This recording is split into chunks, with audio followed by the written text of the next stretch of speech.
can try ZipRecruiter for free. That's right, free. Just go to this exclusive web address, ZipRecruiter.com/free. That's ZipRecruiter.com/free. ZipRecruiter.com/free. Lose weight and feel great with NJ Diet. NJ Diet uses DNA and blood work to help you lose weight and keep it off. Tune into the radio show Sunday at 2 or visit njdiet.com. The Crash Proof Retirement Show will air before and after Penn State football this Saturday. Tune in at 11 a.m., then again right after the game to learn how to create your own Crash Proof Retirement game plan. For a complete list of Talk Radio 1210 WPHT's contest rules, go to 1210WPHT.com/rules. Hey, this is Norman Chaikin, also known as Norman the Floorman. I was wondering why the baseball was getting bigger and bigger. Then it hit me. Calling all developers, investors, house flippers, and savvy shoppers. I'm selling plush carpet at 99 cents per square foot. I haven't sold carpet that cheap since 1969. Visit us online at normancarpet.net or visit our Bryn Mawr or Conshohocken showroom. Call for a free home estimate and, oh yes, 48-hour installation available. That's 800-220-RUGS. Don't miss the Labor and Energy Show with J-Doc and Krause, brought to you by Advocacy United, this Saturday night at 6. Find out about the important issues that'll affect you. The Labor and Energy Show, Saturday night at 6 on Talk Radio 1210 WPHT. What's a Walt Disney World thrill feel like? There's only one way to know. Go win a magical vacation package to experience an amazing collection of thrills. On Talk Radio 1210 WPHT, you and your family take control of the Millennium Falcon or launch into the exhilarating world of the Grid on the all-new Tron Light Cycle Run, presented by Enterprise. It's one of the fastest coasters in Disney Park history. Just listen to Kayal and Company weekday mornings at 9:50 for the daily keyword and enter it at 1210WPHT.com/contests for your chance to win a vacation to Walt Disney World. Get your thrill on. Limit one entry per day per person. This is a national contest. Hey, this is Norman Chaikin, also known as Norman the Floorman. I was wondering why the baseball was getting bigger and bigger. Then it hit me. Calling all developers, investors, house flippers, and savvy shoppers. I'm selling plush carpet at 99 cents per square foot. I haven't sold carpet that cheap since 1969. Visit us online at normancarpet.net or visit our Bryn Mawr or Conshohocken showroom. Call for a free home estimate and, oh yes, 48-hour installation available. That's 800-220-RUGS. It was the day we all feared. The stock market went down and then kept going. 2008, when the markets lost over 50% of their value. But that was over a decade ago. Today, it's not so painful. Jim Cipriotti at Retire Ready Financial Group calls that financial amnesia. When you forget the pain of losing half your savings, and more importantly, ignore the fact that it can happen again. A complimentary consultation from Retire Ready Financial Group can show you where you stand now before the next market pullback. You're much closer to retirement than you were in 2008. Don't let it happen again. Call Jim Cipriotti at 610-894-7415 for a complimentary consultation. That's 610-894-7415 or online at retirereadyfg.com. You can forget where you put your keys, your glasses, or even your car. Don't forget to protect your retirement. Investment advisory services offered through Retire Ready Wealth Management, a registered investment advisor. Insurance and annuities offered through James V. Cipriotti, NPN number 2083768. WPHT, WPHT HD, WOGL HD3, Philadelphia. Always live on the free Odyssey app. From the Cherry Hill Volvo Studios, where relationships matter. Live and local from Philadelphia. Free speech lives here. It's Kayal and Company on Talk Radio 1210 WPHT.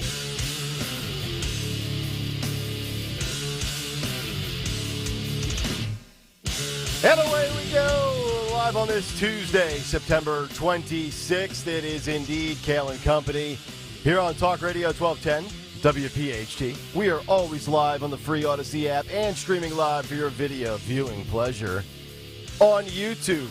As we head until 10 o'clock this morning, 855-839-1210, the phone number, Twitter and Instagram, the radio station at 1210 WPHT. I am at Nick Kayal, K-A-Y-A-L.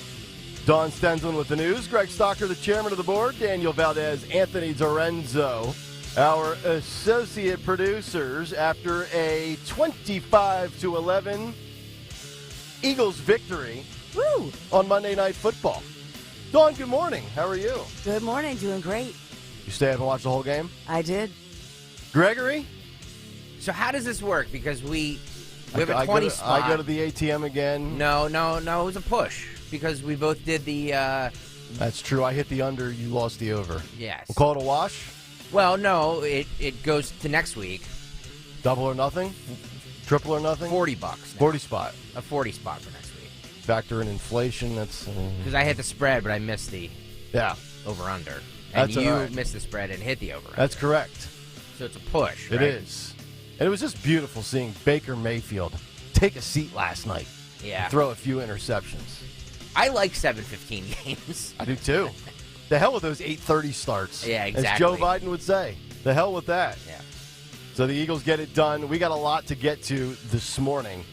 A big take on the big problem at the border as the issues just keep piling up for Joe, whether it's the economy, his age, his corruption, his border. We'll get to that. And also, we have a Mr. Bob Menendez update. Apparently Gold Bar is playing the Cuba card. Say that 10 times fast. Oh, yeah. How about that? Amazing, isn't it? It's a Cuba thing. Yeah. Family. And You wouldn't understand. You wouldn't get it, all right? You peons. You know, it's all legit. I just stuff it in my coat pockets.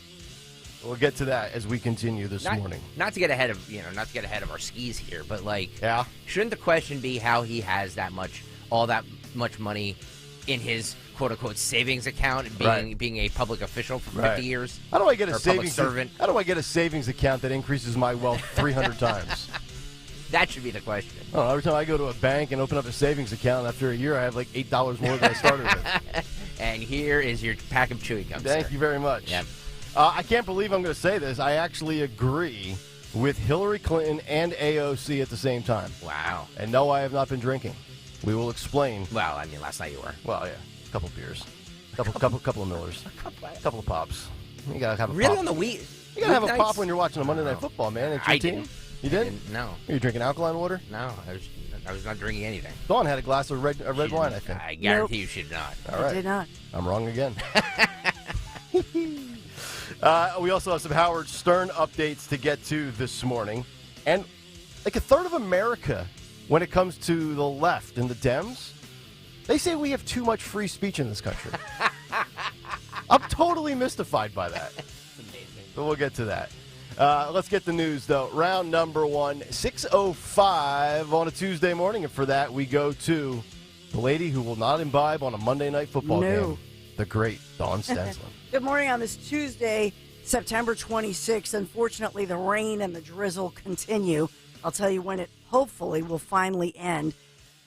This morning, wow, a SEPTA bus driver making just a horrible discovery on the job early this morning. It all started when police say a SEPTA bus driver could not get around a blue Toyota Prius, which was sitting idle, was running in the middle of the road there at 17th at South Street. And that's when the SEPTA bus driver got out of the bus, walks over, shocked to find a man shot inside his own car, or inside the car, I should say, and bleeding badly from a gunshot wound to the head. The driver, if this victim survives, the driver certainly will have saved this individual's life. The driver calls for help. Help arrives quickly, and the gunshot victim was rushed to an area hospital, and he's in critical condition right now. What a grave discovery that is. My goodness. Guarantee that driver didn't think he would, or she would see that when she started her shift. Well, say if like I say, they're saying if this individual does survive, that bus driver coming at that second saved the individual's life. We should do a poll question today in the YouTube chat. What would you rather be, a SEPTA driver or a police officer in the city? I mean, it just, I don't know how these people do it. I swear to God. Well, there are numerous surveillance cameras in this area. According to police, they're reviewing all of the footage, and some of it that they've reviewed has already given detectives some very good leads. But police have not yet identified the victim or determined a motive for this shooting. So we're waiting for word on that one.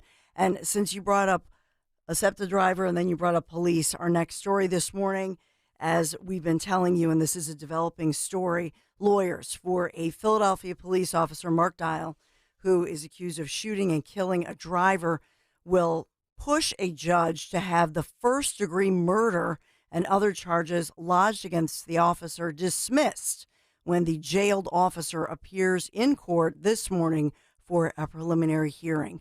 So we've been following the story very carefully for you of Officer Mark Dial, 27 years old, and also charged with manslaughter, official oppression, and 4 other counts in connection with the August 14th death of a motorist, Eddie Irizarry, who had refused to stop for police, was driving erratically according to police, and then had gone the wrong way down a one-way street. He was reaching for something. The officers were saying, "Let us see your hands." And that's when he was, we now know, he had a knife. But the officer thought it was a firearm. So that is why DA Larry Krasner says he charged the officer with first-degree murder, among other charges. So Officer Dial's bail revoked earlier this month, as we've been telling you, after Krasner argued the charges made him ineligible for release. So this is an ongoing story, and we will wait to hear for word on this. By all accounts, even his own lawyer said they've never seen a first-degree murder charge in a case like this for police. Let's get to the NBC 10 First Alert forecast. Yes, there's a lot to report on, including the John Fetterman, the latest from U.S. Senator John Fetterman, what he says should happen with his New Jersey senator who once endorsed him. Yeah. So I know we'll talk about that one. That's a little tease. Let's get to the forecast because we do want to do some Eagles highlights this morning. NBC 10 First Alert forecast, 58 degrees cloudy right now. Coastal flood advisory down the shore. And we're looking for, especially around lunchtime, let's say, around 11 a.m., the chances of rain, 55%. So it's like this spattering, this spritzing of rain, with the exceptions of, I'll say, around lunchtime, and then just in time for the evening rush, things ramp up again. So unfortunately, just a lot of dreary, dark days, and we don't really come out of this fully until later this week. So we're looking at tomorrow. Yes, the sun will come out, but there are chances of some showers in the morning tomorrow. High of just 66 degrees, 66 for your Thursday, more rain on the way. Friday, the same story. Not washout days, but this sort of spritzing, I'll call it. My grandma called it spitting. I'll call it spritzing. But mid to upper 60s. And then even for the weekend, it looks like we don't get a nice sunny day till Sunday. So Saturday, the lesser day at 71 with a chance of rain. Sunday, 76 degrees and partly sunny skies. All right, we can't wait to get to the sports news today because there's a lot of gloomy news.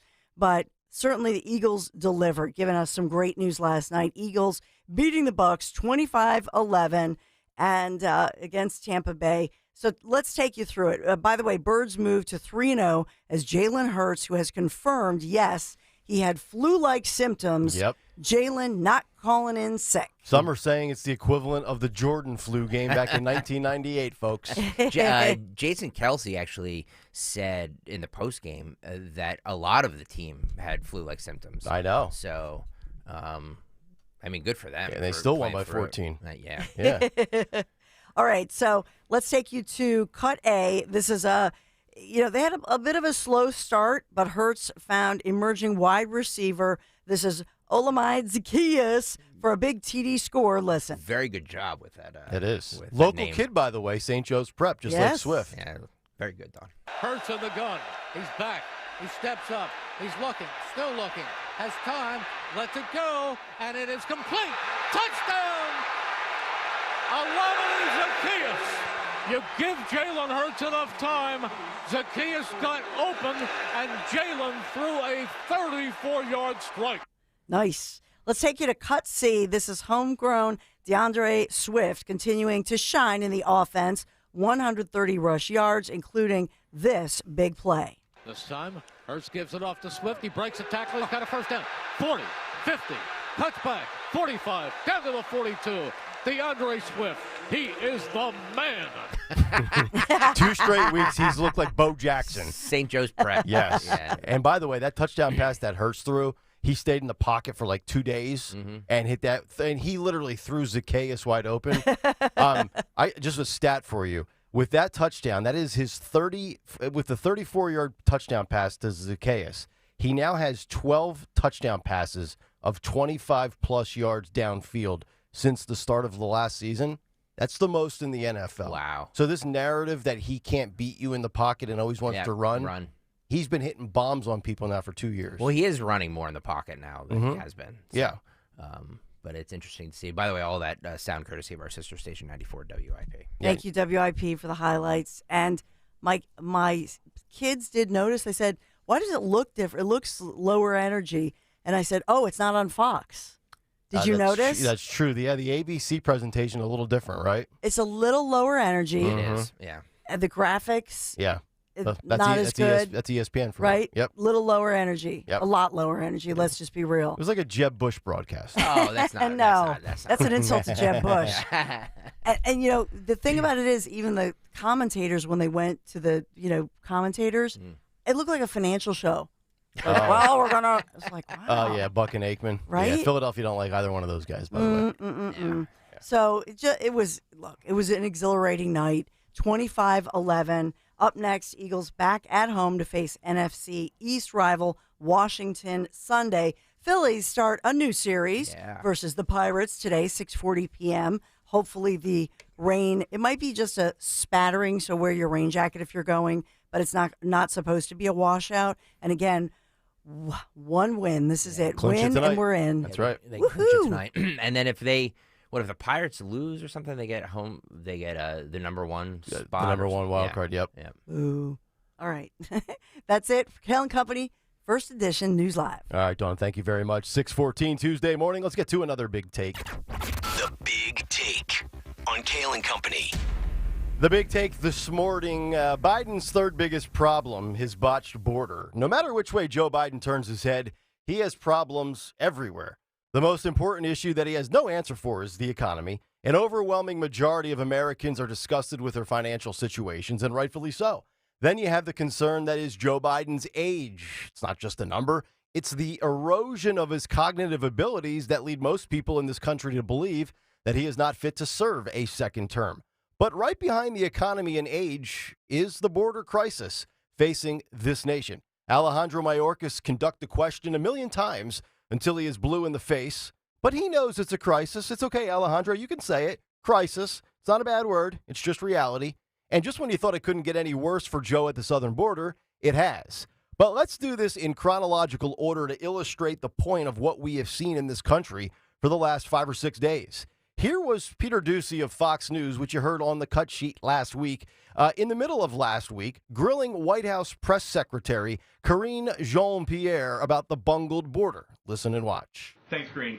So what do you call it here at the White House when 10,000 people illegally cross the border in a single day? So what do you call it, Peter, when GOP puts forth wait, no, you can't. Green? I'm answering. Okay, we're going to move You're on. answering No, the question. no, we're moving on. Green, moving. please. In the back. Come on. You said you were stopping the flow at the border. No. I tried to answer, Peter. Okay. I tried to answer the question. You stopped me. Let's go. There was footage yesterday. You can't triple stamp a double stamp, Lloyd. Your safety and security in this country is not Joe Biden's concern. That is essentially what the binder is saying when she answers the Deuce Man's question with a question of her own and attacks the Republican Party. Hands down, the worst public relations I've ever seen from any administration in my lifetime. The statistics from August are mind-boggling when you actually think about it, and they were just released a few days ago. More than 300,000 immigrants have attempted to enter the United States unlawfully or were paroled during the month of August, surpassing all national records and spelling a catastrophe for the Biden administration that just claimed its sweeping policy reforms were working. Apparently not. In August, 304,162 people were either apprehended by Border Patrol while crossing the border illegally, were deemed inadmissible by customs officers at ports of entry, or used new Biden initiatives to bypass the border and fly under the umbrella of temporary parole. Now, the August number surpassed the record of 302,412 people from December 2022. I guess the border is just like retail sales. We see spikes for the Christmas holiday and back-to-school season. Who knew? And to put it into perspective, here's how bad it really is. That 304,162 from December, that's actually between 5 to 10 times higher than the average monthly totals that were seen during both the Trump and Obama administrations. Democrat and Republican, 5 to 10 times higher than the monthly average. During the Trump years, Dems refused to spend $10 billion on a border to stop the inflow of illegal people, drugs, and sex trafficking, arguing it was too expensive. But on Sunday, 60 Minutes revealed that America has pumped $25 billion in non-military aid to Zelensky in Ukraine, including paying the salaries of all 57,000 first responders in Ukraine. The money for border security has never been an issue. It's just not a priority. Take a listen and watch this clip from 60 Minutes Sunday on CBS. American taxpayers are financing more than just weapons. We discovered the US government's buying seeds and fertilizer for Ukrainian farmers and covering the salaries of Ukraine's first responders, all 57,000 of them. That includes the team that trains this rescue dog, named Joy, to comb through the wreckage of Russian strikes looking for survivors.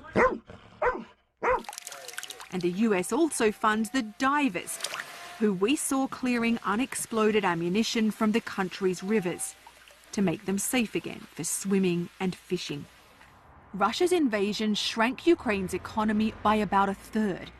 We were surprised to find that to keep it afloat, the US government is subsidizing small businesses.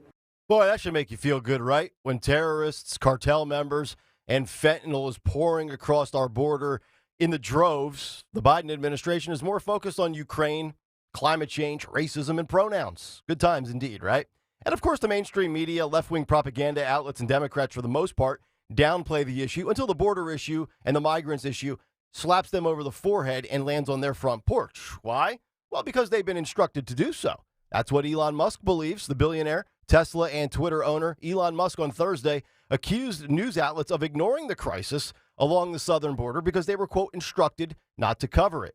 Bill Milligan of Fox News, who is stationed at the border, tweeted this last week, quote, watching the TVs at a gym in Eagle Pass, every single local news station in the San Antonio market, both English and Spanish language, are leading their shows and have much of their A blocks, which is the first segment for those that don't know, centered on the border crisis and the mass illegal crossing in Eagle Pass today. National networks were MIA at the bridge today, other than Fox News. Musk responded to Milligan's post by writing, this gets no coverage because the media NPCs are instructed not to cover it. NPC stands for non-player characters, meaning scripted characters in video games that are programmed with specific behavior rather than directly controlled by a human being. The term is used online for someone who doesn't think for themselves. And why is this? Well, if the mainstream media doesn't cover it, the nation won't know there's a problem. As Ray Zelensky, played by Dan Aykroyd and Tommy Boy, once famously said, what the American public doesn't know is what makes them the American public. Now the call to action. The Biden administration announced Wednesday that it would deploy an additional 800 troops to assist in stemming the migration influx at the southern border. The 800 active duty personnel will focus on logistics and other functions at the border to allow more CBP agents and officers to return to their core mission and responsibilities. The Department of Defense has already deployed 2,500 state National Guard personnel to assist the Department of Homeland Security at the border, and an additional 24,000 CBP agents and officers are deployed to the border, along with 2,600 non-uniformed officers, according to the White House. So why is this happening, you might say? Well, migrants are very profitable. Believe it or not, it's a profitable business. Take a listen to what NBC5 in Dallas uncovered last week.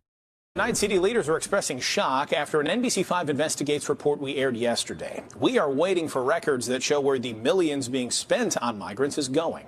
Some records we did receive show employees working at migrant shelters have made more than $135 an hour. NBC5 investigates. Bennett Haberly is here more with what you've discovered, Bennett. Yeah, Kate and Alex, imagine making almost $200 an hour. These invoices show it has happened at the privately run shelters housing migrants. Today, I talked to aldermen who say they've been asking for receipts as well and had no idea of the figures until our report last night. These invoices, obtained by NBC5 Investigates, show employees of a private company, Favorite Staffing, which run the city's migrant shelters, have made at least $135 an hour, in some cases more. In one invoice, a facility manager made $14,000 in a week in December. Another invoice shows a nurse earned more than $20,000 in 1 week. Those figures do account for overtime. To see invoices like that are disgusting. They're outrageous, and they should be cause for an immediate investigation. Do you have an accounting for all the dollars are gone? No, we haven't been, and I think that's the big concern that came up today was that we're willing to accept federal dollars, we're willing to give dollars to these issues, but we need to see where every penny is spent. NBC5 Investigates filed public records requests 3 months ago. Just when you thought a UPS driver was the way to go, making $170,000 a year. Guess again, nope. Migrants, housing them, profitable. The broken border leads to profitability, just like war and just like funding Ukraine. But then again, this is the Biden administration. U.S. economy be damned. His age, not a concern. Ukraine first, Americans last, and a broken border to boot.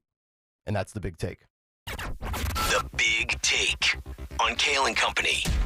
Big take this morning. If you want to jump in with your thoughts and reactions, you can do so. 855-839-1210 is the phone number. Twitter and Instagram at 1210WPHT. And, of course, be a part of the Kayal and Company comment community on YouTube. Just go to youtube.com/@1210WPHT and hit the like and subscribe buttons. We'll come back, get some thoughts and reaction to that, as well as Bob Menendez and his very laughable defense/alibi. We'll get to that as we continue. It's Nick, Dawn, and Greg, Kayal and Company on a Tuesday morning on Talk Radio 1210 WPHT. So the opening line for Sunday with the Philadelphia Eagles and Washington Commanders, Sunday 1 o'clock, is the Eagles minus 7.5. I'm going to stay away from the spread and take the Eagles money line at minus 375. That's just the opening salvo. 44.5 is the over-under. I'm also going to stay away from that. I'm going to go with the Eagles money line at minus 375. Snap into action this NFL season with FanDuel in partnership with Valley Forge Casino. It's America's #1 sports book. Right now, new customers get $200 in bonus bets guaranteed when you place your first $5 bet. That's $200 in bonus bets, win or lose. If you've been thinking about joining FanDuel, there's no better time to get in on the action. The app is so easy to use. You can bet on everything from spreads to player props, over-unders, so much more. Visit FanDuel.com/Greg and kick off the NFL season. FanDuel is the official partner of the NFL and is the official partner of 1210 WPHT, so you know you're in good hands. 21 and over, President PA. First online real money wager. Only $10 first deposit required. Bonus issued as non-withdrawable bonus bets that expire 7 days after receipt. Restrictions apply. See terms at sportsbook.fanduel.com. Gambling problem? Call 1-800-GAMBLER.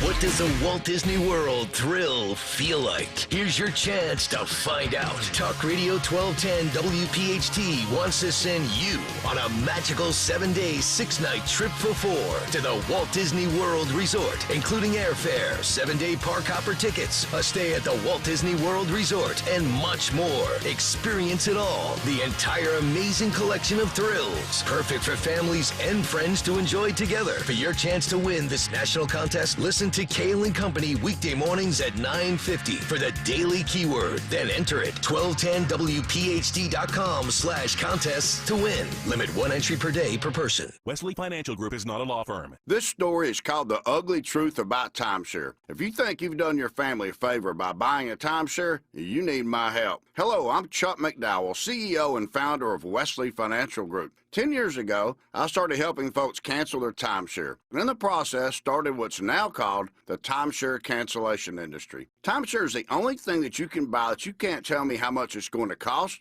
or when it's going to end. When you buy a timeshare, you give them a blank check to fill out any amount they want for annual maintenance and assessment fees. The crazy thing is, this never ends. Even when you die, your family's now going to be stuck with this burden. Stop the insanity today. Call my office now. If we take you as a client, I guarantee we'll cancel your timeshare or you'll pay nothing. Call for your free information kit. 800-990-3434. 800-990-3434. 800-990-3434.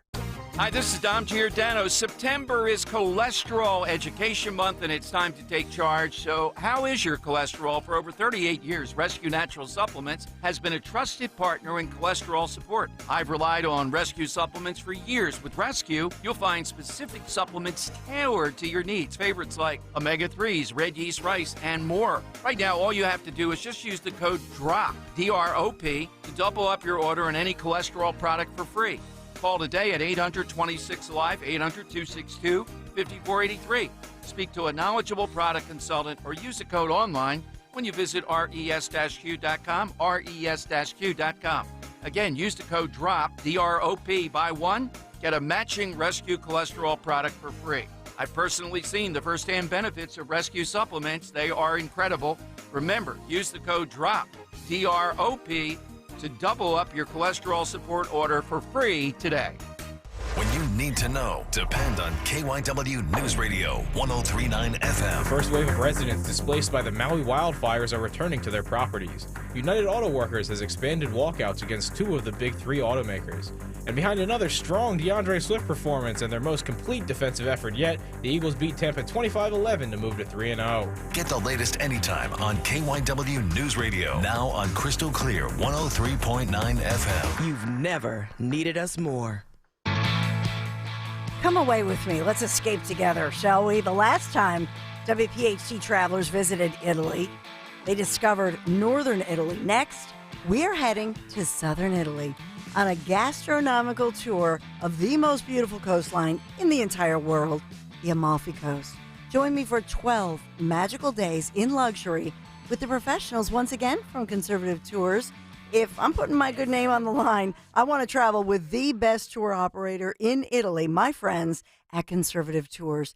A+ rating with the Better Business Bureau. So we'll even take the high-speed jet foil to the Isle of Capri. This is a dream come true for me. $52.67. That includes your airfare, luxury hotels, dining events. You're going to remember, we're all going to remember years from now. Toll free. You can call toll free 888-733-9494. That's 888-733-9494. You can always go to conservativetours.com. The Abbey of Monte Cassino, Italy's best kept secret, Puglia, medieval Caserta, Sorrento, Pompeii, and a chance to see the great sights in Rome, too, before heading home. Join me next spring in Italy. How does that sound? I'll see you on the Isle of Capri. Call now, 888-733-9494. Remember, conservativetours.com. Tell them Dawn sent you. Blackwood to follow 1210 WPHT on the free Odyssey app. Download it now.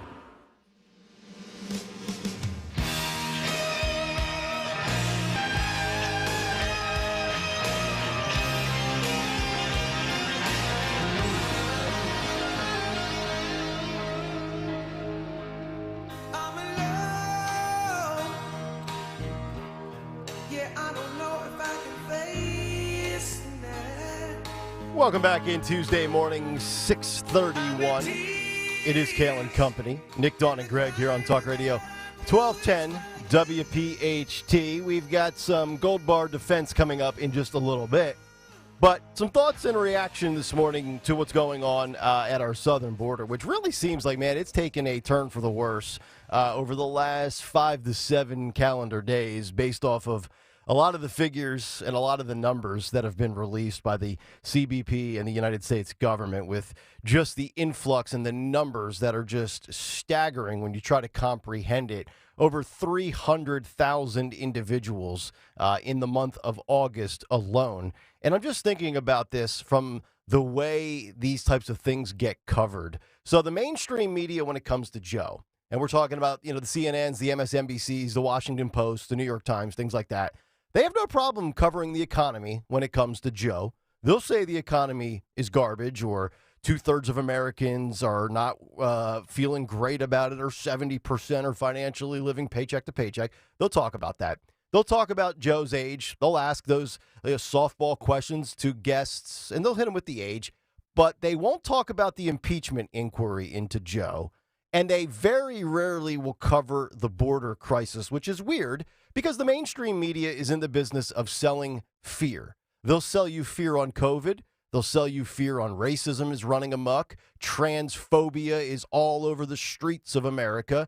But they won't sell you on the fear of cartels, terrorism, undocumented individuals, and poison that is coming from other countries through the southern border and killing children. It's really wild. Like, when you think about the southern border and you think about security throughout this country, it's harder to get into a bank than it is to get into this country.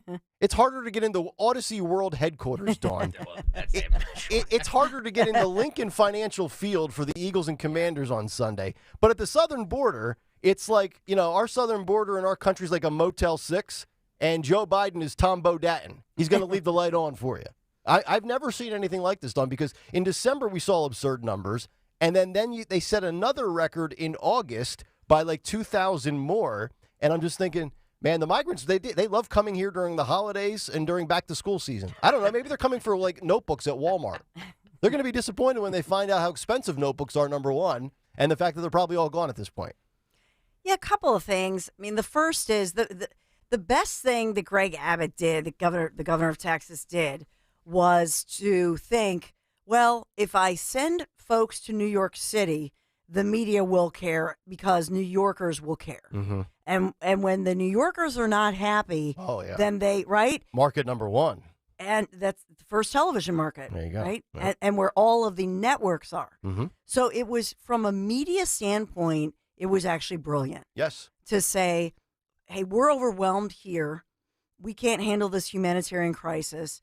And said to folks, do you want to go to New York City? Now, it turns out, and we know this from the Philadelphia buses, that a lot of people just have a lot of family in New York or Chicago. Not as many buses have come here to Philadelphia. No, that's true.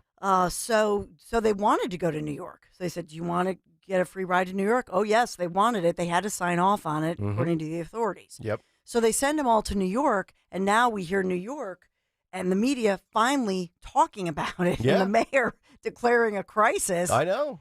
Right? Because it's like that old thing, feel your pain. Yes. The second thing I'll say is that I don't worry as much about those individuals we see, especially women and children. They're walking across, they immediately put their arms up and they walk they're looking for the Border Patrol officers so that they can turn themselves in, and they know what's going to happen. Right. They know that along the side they have like those bins. They take off their wet, yucky clothing they've been traveling in. They're given all new clothing. Yep. I mean, they know what's going to happen, but they're turning themselves in to the Border Patrol because they just want asylum or they want to come to this country. Yep. The ones I worry about are the others who aren't in that count. Yep. The ones who even will throw a child, we've talked about this, throw a child over at one point so that all the Border Patrol agents run over to find the child so that who God knows is coming over. Yeah. And they're from more than 100 countries. So this is not a South America or Mexico issue at this point. Well, there's pictures in the New York Post, and I don't know if we have them or if we can put them up on YouTube, but there's pictures of children with their parents crawling through those little tubes of razor wire. Like, you remember those little play places you take your kid and they crawl through the little tube and they'd fall out and spill into the ball pit? It's like those are kids now in these like little tubed tunnel type things of razor wire, and they're like basically shredding their skin and like destroying their bodies in sakes of making it through. And it's actually, you can see it on YouTube right now if you're watching. It's disturbing. It's a humanitarian crisis. It is. But let me just say this, that I don't think we should not have the razor wire there. No, it should absolutely be there. So, well, I feel for these kids and these families. I feel. Oh God, well, that Yeah. I that know. picture is just Kids screaming, I the mean, mom Greg, you have- consoling her. Yeah, I know. Yeah, it's just Greg like- has a little boy that age. Yeah, it's- I mean, yeah. it's horrifying, and that's the Yeah. thing. It's cruel. Right. It's cruel to these individuals who basically are being invited. Yeah. Mhm. They're being invited here by an administration, so it's a sin, as I say. Yep. But on the other hand, these kids in Border Patrol, that's the thing. They're people with compassion. Many of the Border Patrol officers are legal immigrants who, by the way, came here legally from points of Mexico, Right. South America, Yeah. and so this is not any issue anymore of any of the past accusations of racism, Mhm. anything of that nature. It's cruel to the individuals like this. Yeah, nobody's against legal immigration. It's illegal immigration that threatens the safety and sovereignty of its citizens that go about their life legally and do things the right way that end up the victims of people that, if we actually cared about preventing it, would still not be injured or alive today. To be honest with you, I can't believe I'm going to say this, but the person who I think has the most comprehensive thing on the border crisis is RFK Jr. He basically said something to the effect of, we need to close the borders until we come up with a comprehensive plan that is going to make this a more safe and legal process. But force the plan, and in Exactly. truth, they have failed to come up with a plan. And people want to blame one administration or the other. You can go way back to Reagan, and by the way, you can find a sound clip of Ronald Reagan, because I've played it at some point before, where Reagan says, "Well, I think we should have open borders, meaning for business and trade and that sort of thing." Yeah. So, really, I think this became a supersized problem at some point, obviously in the 80s, but Congress has failed to deal with it. But now it's 5 to 10 times higher than the monthly average under Biden than it was under both Obama and Trump. And so look at- Joe's obliterating all records regardless of past parties. And think about it. Joe Biden knows he should know what his then President Obama did. President Obama at first had people, coming over. Obama had that, he was able to evolve, if you will. Right. And so in the beginning, he said, let people come over, then had realized this was cruel and it was a disaster. Obama at that point did the right thing in the sense that he shut it down with an extremely strict, nobody reports on this. His policy was really strict. But it was never labeled racist. No. But that was that was when, remember, we later learned the kids in cages images, and then they went, ruh-roh, that happened in the Obama. Yeah, it was all during his Remember that? administration, yeah. Remember, we found out in Chester County they had that facility they've now shuttered. Yep. Oh, yeah. And I was embarrassed. I was physically embarrassed. When we talked about it, years ago, I was embarrassed that we never knew, because nobody ever told us during the Obama era that facility existed. Yep. And it wasn't until the Trump administration that we learned about it. Remember that in Chester County? It's just so hypocritical, because these Dem mayors, and we're one of them, they're the ones out there touting that they're sanctuary cities. And now Kathy Hochul, I know she's not a mayor, she's a governor, but now Kathy Hochul, a huge Dem in New York, is calling in the freaking National Guard. Yeah, she deployed them. So it's just hypocritical that they're like, oh, no, we welcome everybody. Well, not that many people. Yeah, we didn't mean that to that extent. It's just so hypocritical. Like, Yes. put your money where your mouth is. If you're going to say that and you're going to claim, sanctuary to these individuals and their families, then you have to be able to put up. And speaking of governors, the former governor of New York, Andrew Cuomo, just came out and says that Mayor Adams is right to claim that migrant crisis could destroy New York, and he rips Biden and Kathy Hochul's policy, saying it's complete and utter madness. I heard some celebrities and different New Yorkers saying, nobody's going to want to come to New York and go to Broadway. And Broadway's already hurting from the I didn't pandemic. want to go before this happened. I'm not making this up. But I also think we know what the fix is, and we mentioned Obama. We've mentioned past administrations, COVID or not COVID. I mean, Trump shut it down because there was a true emergency, and we didn't know what this pandemic was bringing, and we had to stop the spread and all that good stuff. Yep. But we know that when they say to people, hey, you are going to be detained, usually on the Mexico side, but whether it's on the Mexico side or the U.S. side, if they say you are going to be detained, that will shut it down right there. The problem is people know that we're overwhelmed and they come into this country and they're literally given like a card that says, come back in 3 to 5 years. Yeah. Can you imagine? I'm actually planning on giving my kids that card. Come back when you're 18. Not right. That's not right. Sephora. Sephora, yeah, exactly. Well, it's funny because there was a video floating around yesterday on Twitter about how there's like an island in Texas where these migrants planted the Venezuelan flag. Mm-hmm. Yeah, they claimed it as theirs. Yeah, it's literally an invasion. I mean, that's what we do at, you know. It's like when you were playing paintball in the Poconos and you plant your flag on the other side. Exactly. We win. Well, here's my if Venezuela is so great, why are they fleeing there? You're right. Oh no, it's horrible right now. Well, so we know that, but I'm just saying, like, why? Right. Like, what's the, you know what I mean? Like not only are they coming here illegally, they're coming here and they're basically like saying, no, we take claim to this. Yeah. This area is ours now. Well, we just should put up a sign that shows our gas prices. That'll end it right away. They'll be like, the hell with $6.70 a gallon. I'm out. Speaking of a couple of numbers, I just want to give you guys these really quick. At the southern border, there were 181,059 immigrants that were arrested after walking around the ports of entry and crossing into the U.S. Approximately 74,000 of those 181,000 were single adults. 19,000 arrived with a family member. And then here's the real, like, heart-wrenching one. 13,500 were unaccompanied children. 13,000 kids. Yeah. You know, just random kids and minors coming across.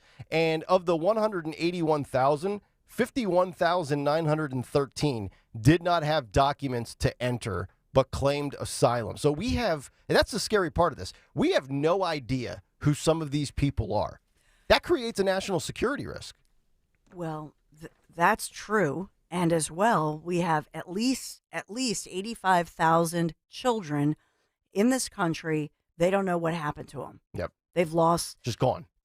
And Anthony Torenzo, he said, set up one day on my show a couple weeks ago, a progressive liberal attorney who is on the Texas border. Mm-hmm. And so I was asking her, straight interview.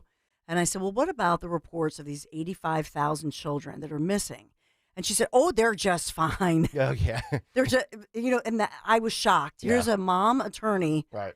And so biased by her own, so blinded by partisan politics to not recognize that's a real problem when you have 80, and that's that we know of 85,000. Right. We all talked about, the human trafficking crisis that's going on and that the main customers are here in America. I know Greg's like going, oh, here she goes. She's going to pedophile land. But that's what this is. Mm-hmm. And so we're now, this is a sin. Yeah. I mean, honest to goodness, it's and not just the child stuff, but just the human trafficking. And we all watched, Sound of Freedom.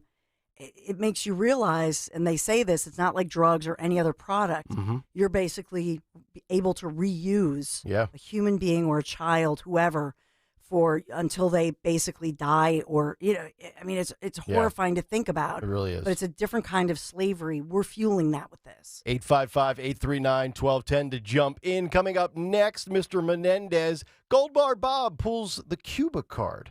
We'll get to that as we wrap up Hour 1 of Kayal and Company on Talk Radio 1210 WPHT. At Bob's Discount Furniture, when you find a complete dining set that seats 6 and comes with an extendable leaf, like my Blake set for only $5.99. Oh my, Bob. And a sofa that doubles as a chaise, and a bed, and storage like my Playscape for only $9.99. Oh my, Bob. And a queen mattress with world-famous Bobapedic memory foam and an 18-year warranty like my Treasure for only $7.99. Oh my, Bob. Well, there's only one thing to say. Oh my, Bob! Bob's Discount Furniture. Diabetes, high blood pressure, anxiety meds, everyone's on them. If you're a 50-year-old male, maybe a bit porky, and you may even have type 2 diabetes, $1 million of term insurance may only cost you about $200 a month. Call Term Provider. Speak with Big Lou at 800-700-6898. Big Lou will find a term life policy for you even if you have type 2 diabetes, are overweight, or have high blood pressure. Term Provider has helped thousands of of people like you who think they can't afford term life insurance. To buy $1 million of affordable term life for you, all you need to do is call Big Lou at 800-700-6898. Lou will make sure the scales are tipped in your favor. Call 800-700-6898. Big Lou will answer your call and work to fit you into a term life policy that you can afford. Remember, Big Lou's like you. He's on meds too. Call 800-700-6898. 800-700-6898 or biglou.com. Attorney CPA Joe Cordell. Business owners and professionals face special challenges in divorce court. They have to contend with allegations that they are earning more than they are, coupled with claims on their business or practice itself. Clients with assets depend on their divorce lawyer's skills in these matters. Offices in Philadelphia, Radnor, and Allentown, Pennsylvania, and Mount Laurel, New Jersey. Joseph Cordell, licensed in Missouri and Illinois only. Michelle Ferreri, licensed in New Jersey and Pennsylvania. Online at CordellCordell.com. Jesse Kelly here. Do you feel protected? My personal protection plan is owning gold. The Oxford Gold Group helps you buy gold to have on hand or convert it into your 401k. If things get weird, I have gold on hand. I like that. You can buy coins or convert part of your 401k with the Oxford Gold Group. It's easy and safe. 833-995-GOLD. That's 833-995-GOLD. 833-995-GOLD. The Crash Proof Retirement Show will air before and after Penn State football this Saturday. Tune in at 11 a.m., then again right after the game to learn how to create your own Crash Proof Retirement game plan. For a complete list of Talk Radio 1210 WPHT's contest rules, go to 1210WPHT.com/rules. Monday Night Football is more delicious with whatacrock.com. Yeah, this was last night. Thank God for whatacrock.com. It made my life so much easier and made the win, the big victory last night, wonderful. Because I could relax and no cleanup. I mean, minimal cleanup. What is it? Whatacrock.com's huge variety of delicious meals, and I mean delicious, designed for your slow cooker. Make it so easy. I order online, whatacrock.com, and get ready-made meals delivered right to my doorstep.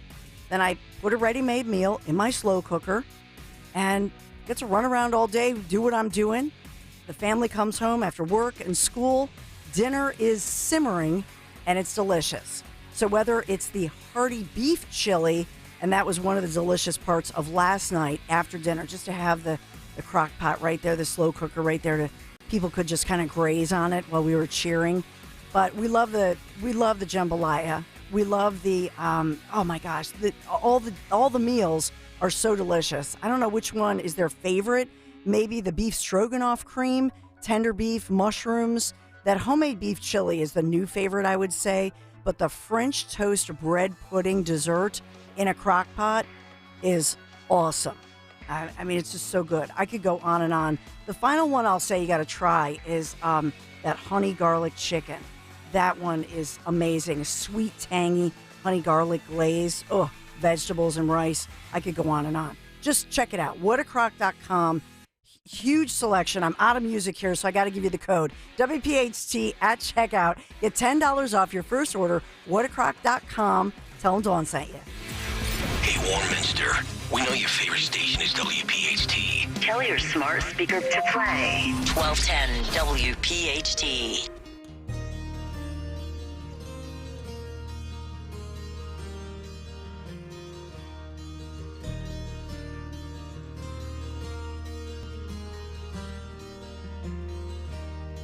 Times have changed and times are strange. Here I come, but I ain't the same. Mama, I'm coming home. Kayal and Company, 6:51. It's Tuesday morning. Hopefully all of you off to a good start to your Tuesday. Short amount of sleep last night for many, I would assume, watching Monday Night Football. Losing our voices. Eating out of our awesome crock pots with meals, while the rest of us eat frozen smart ones. 855-839-1210, the phone number. See, we're not that far away, Nick. We should have just had you over. I know. I'll always accept the invite. I know. I grilled some pork chops last night. By the way, let me just say this. Yeah. And I love, throwing truth bombs here. I've known Dawn for 10 years. Don't expect that invite? I've never been invited to her house ever. So. Oh, jeez. Now I have to. I need dinner with Dawn. I need pizza with Zioli. I've got a lot of like IOUs I'm storing up. I spend more time with you two than I spend with my wife and child. That's true. Explains your attitude. It's funny. I don't need. It's fine. I don't need an invite. If you've ever wondered why Greg says things like this, we start at 6 a.m. It's because he's sick of seeing me and Dawn and I. I didn't say that. Our tweets, our faces, our voices. I didn't say that. I just said I spend more time with you two than I spend with my spouse. You could be at home actually lining your closet and your bedroom and your wardrobe and your night guard and your robes with cash and gold bars, right? I could. I mean, with all the jobs you have here, the pool boy, you think that comes cheap? No, not at all. So Bob Menendez, this is what I love about Democrats is they don't even care. Sometimes they won't answer you. Karine Jean-Pierre will just shut Peter Ducey down with her own question. They'll campaign from a basement. They'll hide. Or they'll just flat out give you the weakest excuse or the worst defense possible after a terrible plot that was entry level to begin with. They give you even a dumber explanation for it. And that's what Bob Menendez has done. As Menendez pulls the Cuba card saying piles of cash the feds found were from his savings. Not a 401k, not an annuity. It's just your old, run-of-the-mill $40,000 salary that you put in your little savings account, right? And gold bars. Yeah, gold bars. We all have those. We do. Hanging out in the closet. Yeah. I mean, this guy's got, I can't even afford a Mr. Good bar. He's got gold bars in his closet, which is outrageous. And he goes on to say the following. On Monday, he denounced efforts to prosecute him on federal bribery charges, saying that he kept piles of cash that the federal agents found at his home. We talked about this yesterday. Dawn broke a lot of it Friday during her show, that they found at his home and that allegedly link him to the crimes because he's the son of Cuban immigrants. So immediately it's like, all right, I'm going to play the Cuba card, immigrants. It almost has a little racial overtone to it. He says, quote, for 30 years, I have withdrawn thousands of dollars in cash from my personal savings account, which I have kept for emergencies. And because of the history of my family facing confiscation in Cuba, says Menendez. So you are taking money out of your savings account in case of an emergency. Yeah. What emergency, Bob? Wait, what are we talking about here? COVID? We have that clip if you want to play do? it. Yeah, I was going to save it for the cut sheet, but what the hell? I'll play it right now. Daniel, this is cut 10. This is what he said in his press conference that I think it was like, did you take it live yesterday, Dawn? Yes. 11:30 it happened during a Dawn show. So this is what he said yesterday, cut 10. Third, for 30 years, I have withdrawn thousands of dollars in cash from my personal savings account, which I have kept for emergencies and because of the history of my family facing confiscation in Cuba. Now, this may seem old-fashioned. Yeah, a little bit. But these were monies drawn from my personal savings account based on the income that I have lawfully derived over those 30 years. I look forward to addressing other issues at trial. He now then goes on to duck out immediately after he made those remarks. He actually spoke in both English and Spanish, ignored questions from approximately about 50 reporters in the room, according to the New York Post, and did not explain how more than $100,000 worth of gold bars came to be in his home in addition to the greenbacks. I've been doing that for a while. I got to admit it, Greg. I've been taking a little bit of money out of my savings account, a little bit out of my Odyssey 401k, and I stick them in my pillow. I've got a lot of shoes in my closet. I stuff an occasional wad of hundreds in my New Balance running shoes. It's just in case something goes awry, the bank system collapses. Just in case, an emergency. Absolutely. Yeah, and I've got $1,400 in my apartment. You have to prepare for a rainy day. And we've had a lot of those lately. We have, yeah. And by the way, this is why I think those federal investigators, when they held their news conference, they made a point to say that when they found the envelopes that were stuffed with $100 bills in the jacket pocket, that the envelopes actually had DNA and or fingerprint evidence from the actual business persons who are allegedly involved in the pay-to-play scheme. Right. So they knew that this could be said at a news conference. So the question is, well, how did your envelopes full of your savings account money, how did that envelope then allegedly get DNA or fingerprints from a business person who you only have known for a few years. In my opinion, just based on the evidence, they have this guy dead to rights. And I don't believe his defense because, number one, he's a Democrat in the Senate, which the Dems have control of. You're being investigated by the feds as a Dem, so there's merit to that based on your political party. You have a track record of this. You got off on the hung jury in 2017, and allegedly by 2018, just straight out of that trial, you get right back to business for the last 4 years. And say what you want about federal investigations and weaponize this and weaponize that, but for the most part, when the feds set their sights on you, it's not like a local level with police investigation. Like the feds go to a certain extent, and when they jump on you, odds are most times, not all times, but most times they have you dead. So now it's like damage control mode, plea bargain mode, and just try to mitigate your damages, so to speak. So. It just doesn't add up. I'm like, wow, talk about, and I get it. Innocent until proven guilty, the whole bit. But, dude, if I had to put a wager on this, you're guilty. Plus, so many Democrats are coming out, and like high prominent Democrats are coming out and telling him to resign. If there was a whiff of innocence in this, there would not be so many people coming out saying, nah, he should probably resign. Fetterman has come out and said resign. He was the first. Yes. He was the first, and he confirmed that he received that $5,000 campaign donation from Bob Menendez. Think about that irony. John Fetterman, who's not fit to serve, says you, Sir Menendez, should not continue serving. Yep. There you go. 855-839-1210. Dawn will have some news to kick off hour 2, including an update at the Perkiomen Valley High School. We gave you that student walkout last week. Some threats were made. We will get to those details on the other side. Hour 2, Kayal and Company. Stay right there. Lose weight and feel great with NJ Diet. NJ Diet uses DNA and blood work to help you lose weight and keep it off. Tune into the radio show Sunday at 2 or visit njdiet.com. Hi, this is Dom Giordano. Question for you. How many healthcare providers do you know who schedule downtime in their offices for team training? Not many. But my good friend, dentist and board-certified prosthodontist Dr. Robert Bentz does that because he wants to ensure that he and his staff are well-versed in all the latest technology. So when he invests in new state-of-the-art equipment for his patients, he can rest assured that he and his staff can maximize the performance of the new technology. One of their latest investments is the Trios 5 scanner. Talk about amazing. The Trios 5 has an incredible design which reduces the potential for patients gagging or experiencing discomfort during the impression-taking process. Plus, the process is much faster, which saves Dr. Bentz and his patients precious time. The scans are done, the plan is made, and the on-site lab gets to work. Dr. Bentz and his staff are a well-oiled machine when it comes to your comprehensive dental care. They're always working to make that experience as comfortable and as seamless as it can be. Visit them at BentzDentalGroup.com. WPHT, WPHT HD, WOGL HD3 Philadelphia. From the Cherry Hill Volvo Studios, where relationships matter.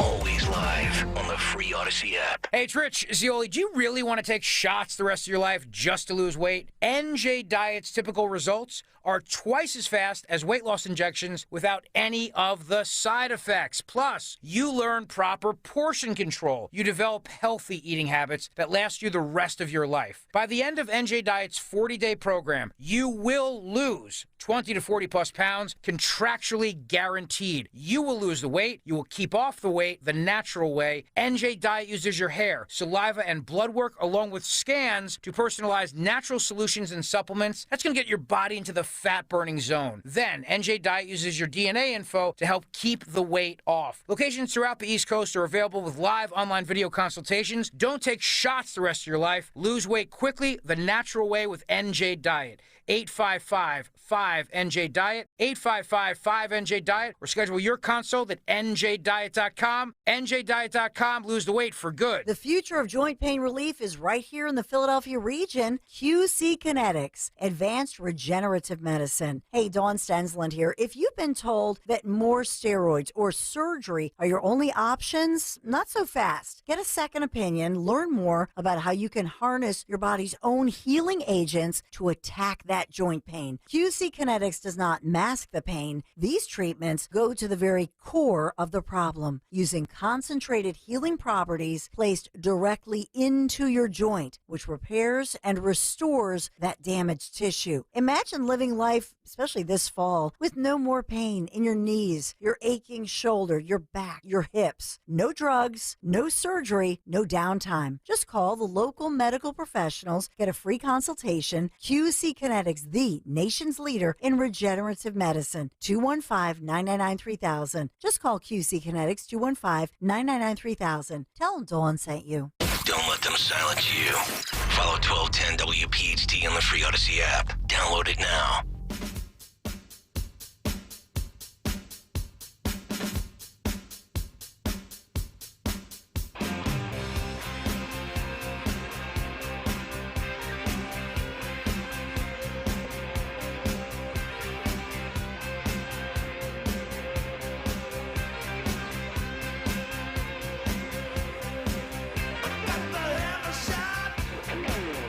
Kayal and Company, 7:03, hour 2 underway on this Tuesday morning. Nick, Dawn, and Greg, Talk Radio 1210 WPHT. Get us on the free Odyssey app. Watch us live on YouTube, Twitter, and Instagram as well at 1210 WPHT. What's on the cut sheet coming up 7:45 this morning? Another great prize for our morning mystery movie clip at 9:20. And it's the 26th of September. Just a few more days left for the Disney trip.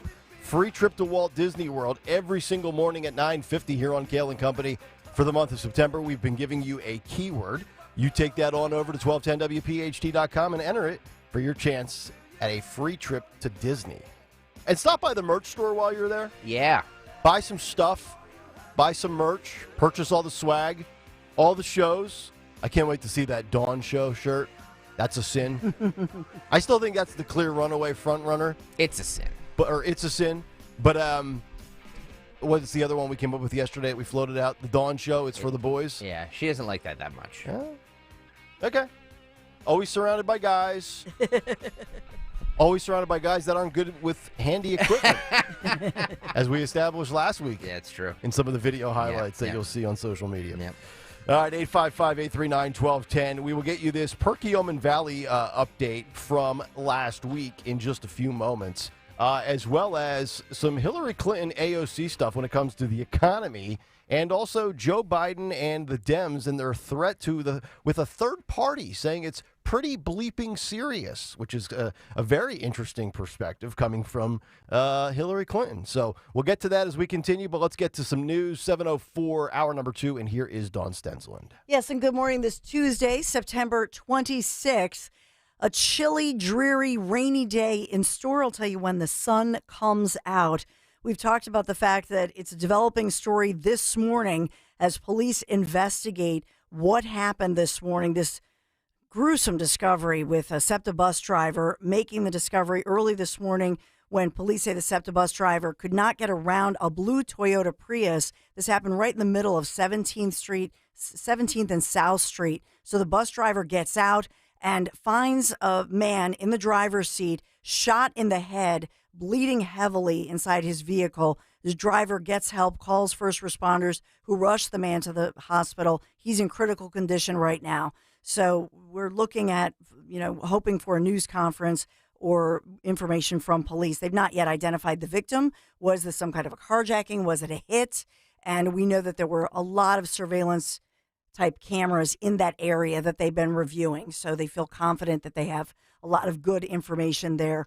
As well, we're awaiting the preliminary hearing today, and this is a follow-up story to one that we've reported extensively on, and that is the case for Officer Mark Dial. Lawyers for the Philadelphia police officer say that they're pushing a judge today to reduce or throw out these first-degree murder charges, as well as other charges that defense attorneys say are ridiculous and historic, lodged against the officer who's in the process of being fired. He was jailed, bail revoked, and that was the plan by District Attorney Larry Krasner when he filed those first-degree murder charges. This was in the case of a motorist who refused to stop, had been driving erratically, drove wrong way down a one-way street, and appeared to be reaching for some kind of a weapon.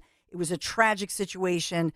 That man, Eddie Irizarry, who was shot and killed by the officer, was actually reaching for a knife, but the officer said he thought it was a firearm. He was indeed reaching for a weapon by all accounts. But we've been following this for you, and so it's, obviously causing a lot of, contentious reaction from the community. Some want officers like this to go on trial for first-degree murder. Others in the community say this is the wrong thing. Yeah, the thing I really hate for those, like, I like to let the process play out. Let's see body cam footage. Let's see all the evidence before we have a rush to judgment, jump to conclusions, and say, oh, he did nothing wrong, or he should absolutely serve the rest of his life in jail. But I think what people fail to realize with this is when you're in those situations, and I get it, you get training and you're supposed to be aware of all the elements and not overreact and not panic. But when it's your life and you don't know what that guy is doing and you don't know what he's reaching for or what he has in his waist pocket or in his vehicle in his console, so it's almost like we've reached the point, especially in these cities like Philadelphia with DAs like Krasner, where it's like, you know what? Just let him reach for it, and once he shoots you in the chest, then it's okay. Or once he stabs you or charges you, then it's okay. But you better be 100% sure, or we're going to throw the book at you. We don't throw the book at the criminals anymore, but we will throw the book at the police officers. I don't think people understand just in that moment, like, hey, it's a split second. Like, it's your life, it's their life. And especially when you have given these suspects every opportunity. Stand down, hands up, come out, whatever it might be. And they don't listen to the directives that are sent to them. Like, you better do it, or like, I've got a gun, I've got a taser, I've got my partner. It's not going to work out well for you, buddy. Yeah. You know? Yeah, well, now this officer is fighting, he, if convicted on this first-degree murder charge, is 20, 30 years behind bars. Mm-hmm. That's what. So and he's got a very high-profile attorney, correct? Yes. I remember we were mentioning. Ryan McGonigal. Yep. Yeah. McMonagle. Excuse me. But yeah, I mean, he's nationally renowned, but probably the best attorney in Philadelphia you could have. Mm-hmm. And respected by the judges as well. And of course, that always helps because in Philadelphia, it's always a small world. Yeah. We do want to talk about the Perkiomen Valley School District community recovering from a series of these threats, bomb threats. And they follow a lot of the stories that we had talked about when hundreds of students had performed a peaceful walkout. And this was over the school restroom policy that those students who walked out said they were standing up for especially girls in school who have the right to feel safe in a safe space inside of a bathroom, because males under the policy currently have a right, boys and young men have a right to be in the locker room and the girls' bathroom under the current policy. Mm-hmm. So we know that school was dismissed last Thursday after threats targeted Perkiomen Valley School District, and then they were repeated again Friday, and some of those threats referencing apparently the school's bathroom policy.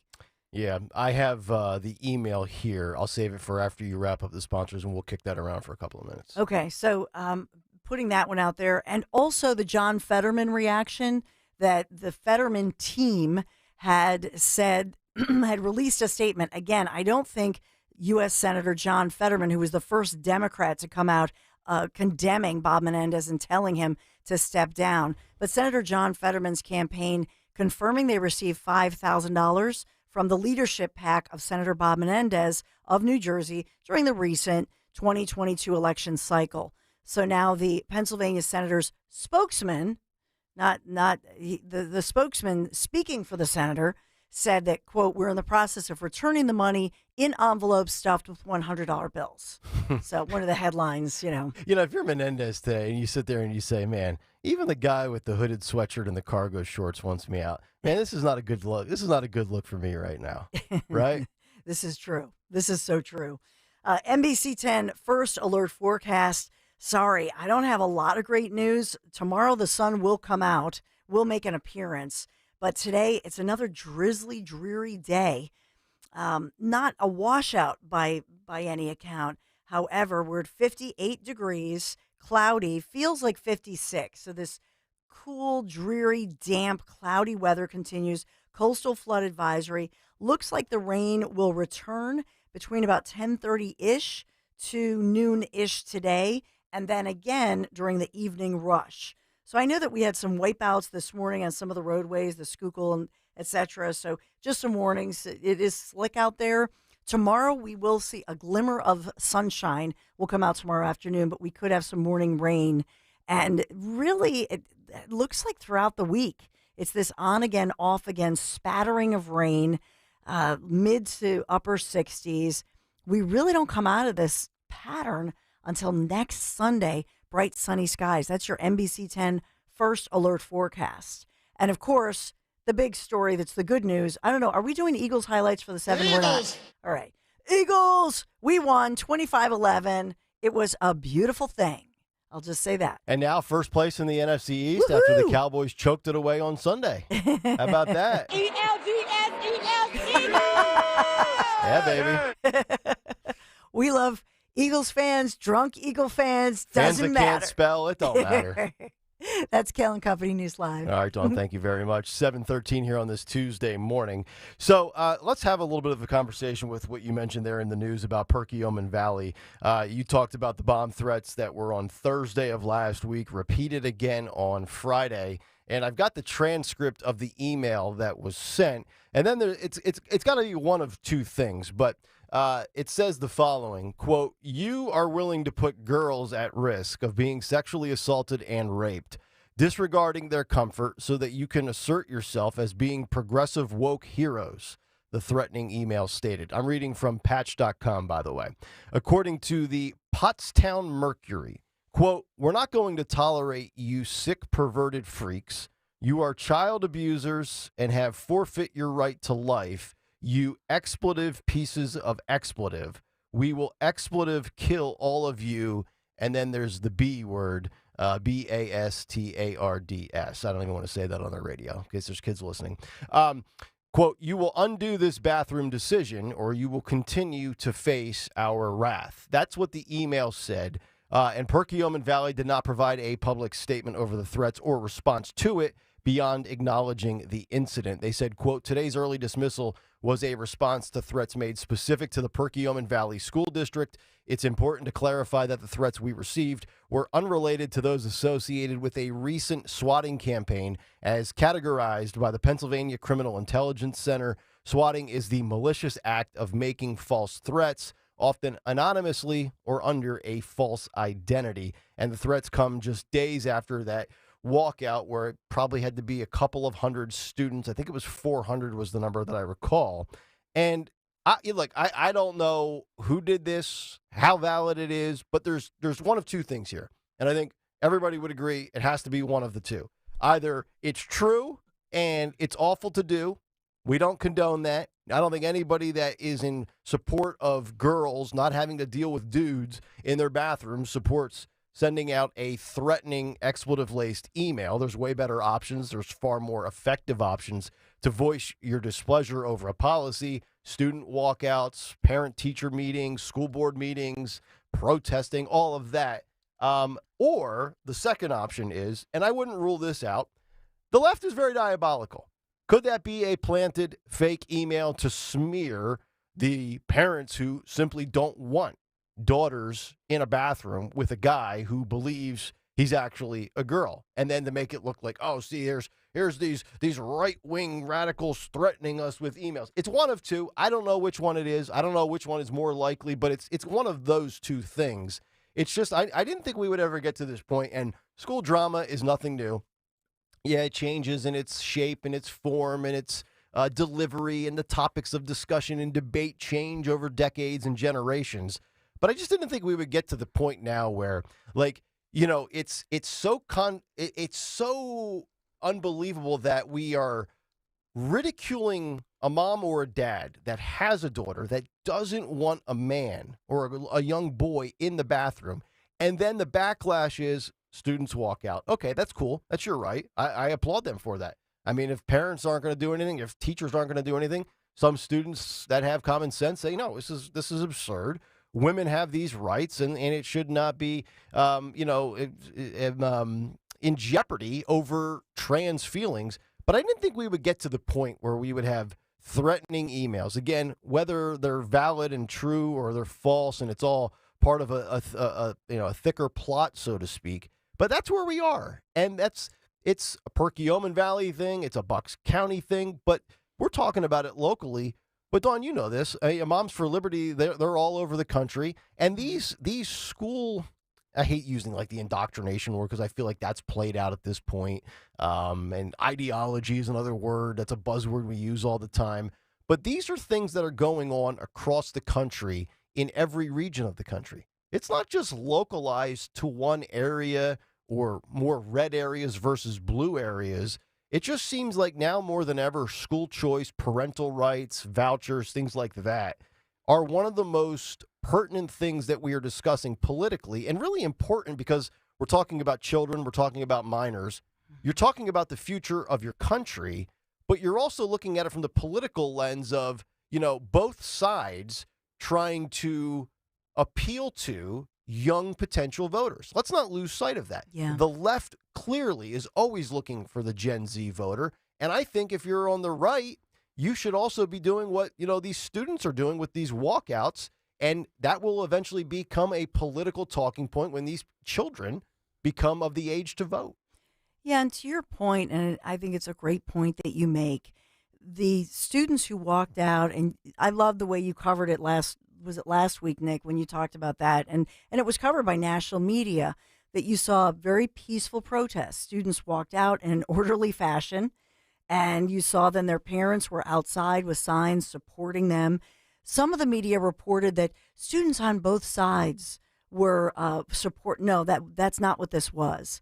The vast majority of those hundreds of students who peacefully, quietly walked out in an orderly fashion were, in fact, supporting a policy that would have girls be protected in a girls' bathroom or locker room. That's the truth, and we saw it in the video. Mm-hmm. So that's number one. But this isn't just about transgender bathrooms. This is the very school district we've been covering now because they have those strict mandates. And this was the one in the spring of 2022.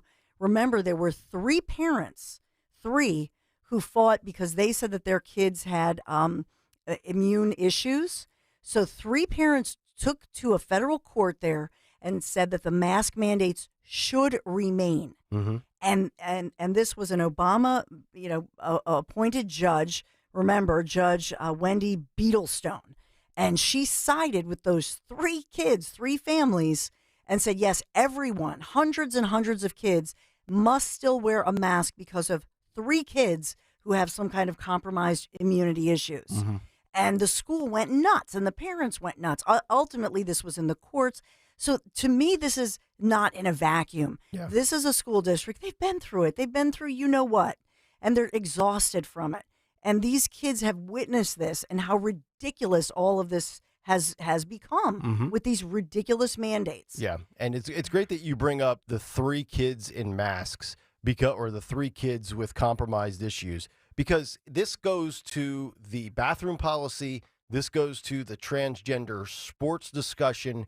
We are at a point now where teachers' unions, school districts, the left, the mainstream media, they're all placating to such a select, small, niche minority community. I mean, I gave you the poll a week or 2 ago, 70% in the latest Gallup poll with the Washington Post and NBC, 70% of Americans do not think transgender athletes should be able to compete against females. I've got to imagine that 70% is much more like 85, 90% when we talk about, forget sports for a moment, just a biological male who is going through this breakdown, going into a female bathroom. So this is not really, it's become political, but girls don't want boys in their bathroom.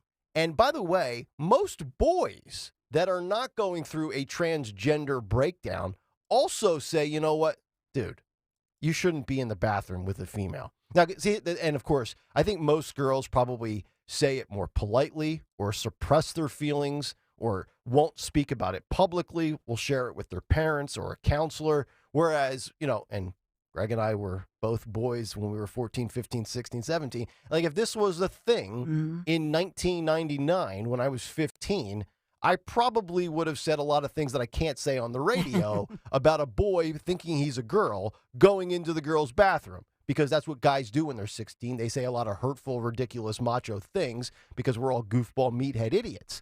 But the reality is, this is almost a universal belief that this is wrong, yet that small little sliver that fights for it, they try to make it sound like they're the majority when they are the vocal minority. And then we placate and pander and cater to that vocal minority. And, you know, like the Meg Brocks of the world get labeled the right-wing extremist. Like, no, she doesn't want a dude in a girl's bathroom. If that makes you an extremist, then, okay, paint me with that brush, buddy. Go right ahead. And to your point, it's this issue with the bathrooms, but it's a continuing pattern. And I'll quote Vivek Ramaswamy, who, you know, we've had here locally and who's running for POTUS. But Vivek Ramaswamy says it's the tyranny of the minority. And I would say that pattern goes back to those mask mandates that we saw and that this very district was dealing with, and kids were doing walkouts then. So whether it's the bathroom policy, the mask mandates, it's really not about the trans issue as much as it is overall the tyranny of the minority, which is a great line. Yep. To say for 3 kids, all you kids, and it was actually probably at that point the entire district, thousands of kids had to wear a mask, and we saw the impact of that.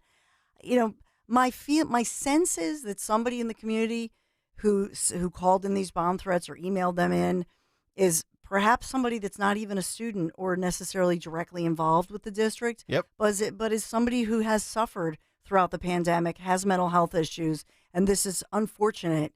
Truly unfortunate that this has now occurred. You know, it's I just hope they find the remarkable. person. Yeah, I do too. You know, and no matter who it was or what the horrible. agenda was and whatever side that person truly was on, it's just remarkable too. Everything that the left panders and caters to with their campaigning, they make it out to be the majority, but in reality, it's the minority. The left always plays the race card. The reality is most people are not racist. The left right now is saying, oh, no, the Democrats and Biden, oh, the economy's okay. No, most people say the economy is not okay. Well, I mean, there's transgender individuals are under attack. Add up all the people that supposedly fall in the transgender community. Show me where they're under attack. Yeah, and to your point, both sides are getting played by partisan politics and fundraising right now because two things can be true. So we can protect somebody who identifies as trans or is going through something private. Yep. So we can create bathrooms that are private, but we can also protect girls and young women in locker rooms. Two things can be true. It's not that you're anti or phobic. Let's just stop with this and be sane. Yep. And solve it. There's an easy pathway to solve it. It's such a common sense issue that this is not really a gray area. It's legitimately common sense. It's biology. It's science. Yet the left picks and choose selectively when they want to adhere to the science. 855-839-1210 is the phone number. Next segment could be history. I agree with AOC and Hillary Clinton. This might have to make like a clip later today on the show on social media. We'll get to that when we come back. But we're getting to that point. You've got the rain, the 65, 70-degree days are going to start going away.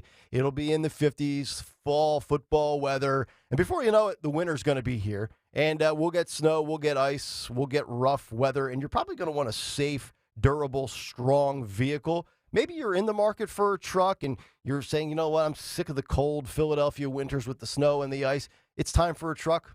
Yeah, I agree. The 2023 Honda Ridgeline from Piazza Honda of Springfield. I've been in it since a few days before Memorial Day. And if you're a truck person like me, but you don't want a $90 fill-up at the tank and you don't need an 8-cylinder, 5.6-liter Hemi, the Honda Ridgeline is a tremendous value. Even at $3.99 a gallon, I just filled it up yesterday. It was bone dry, $67. Not bad, right? Piazza Honda in Springfield, Philadelphia, Langhorne, Pottstown, or Reading to take advantage of 0.9% APR.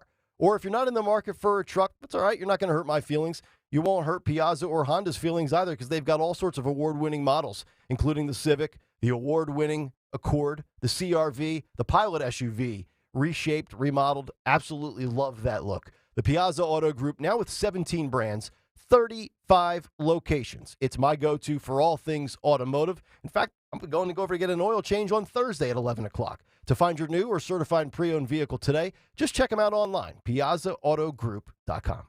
Listen to live Black Out-free audio from every major league club. And Aaron Judge with some thump. Stream video of minor league games. That's a go-ahead grand slam. And watch the best baseball highlights and look-ins on MLB Big Inning.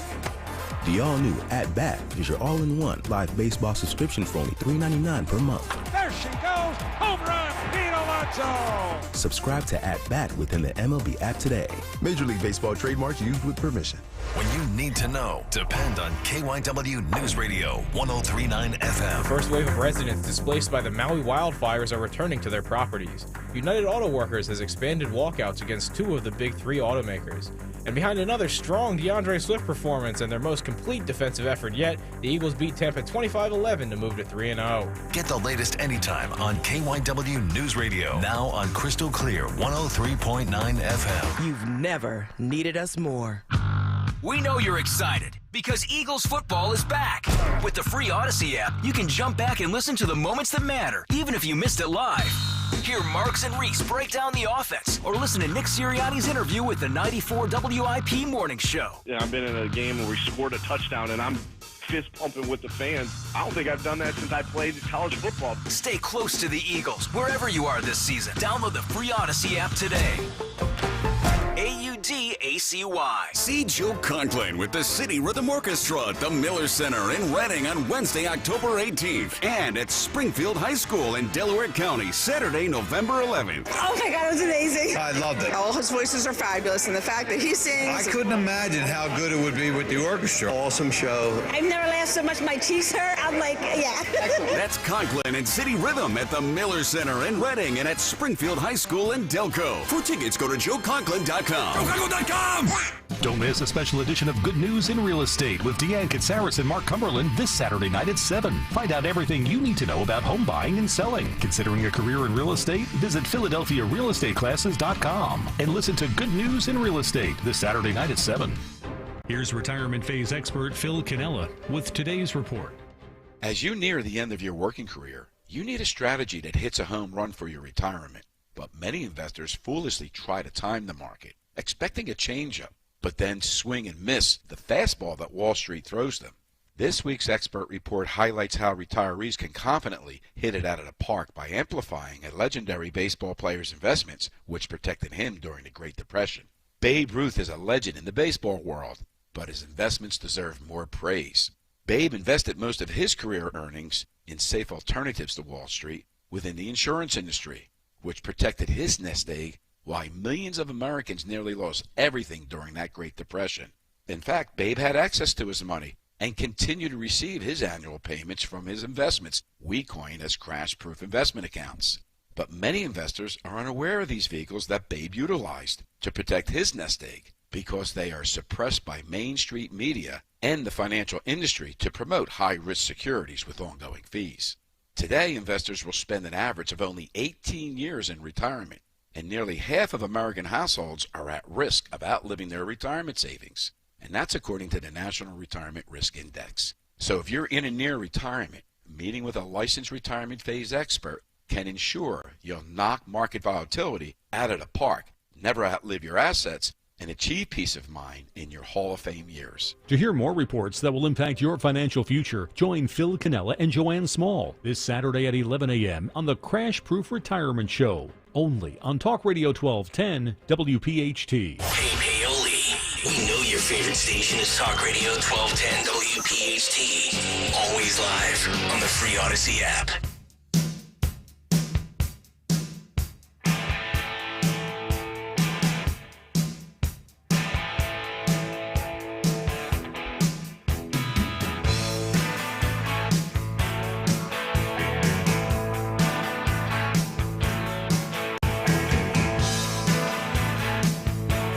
Yeah, baby, 7:31, Kayal and Company, Nick, Dawn, and Greg here on this Tuesday morning.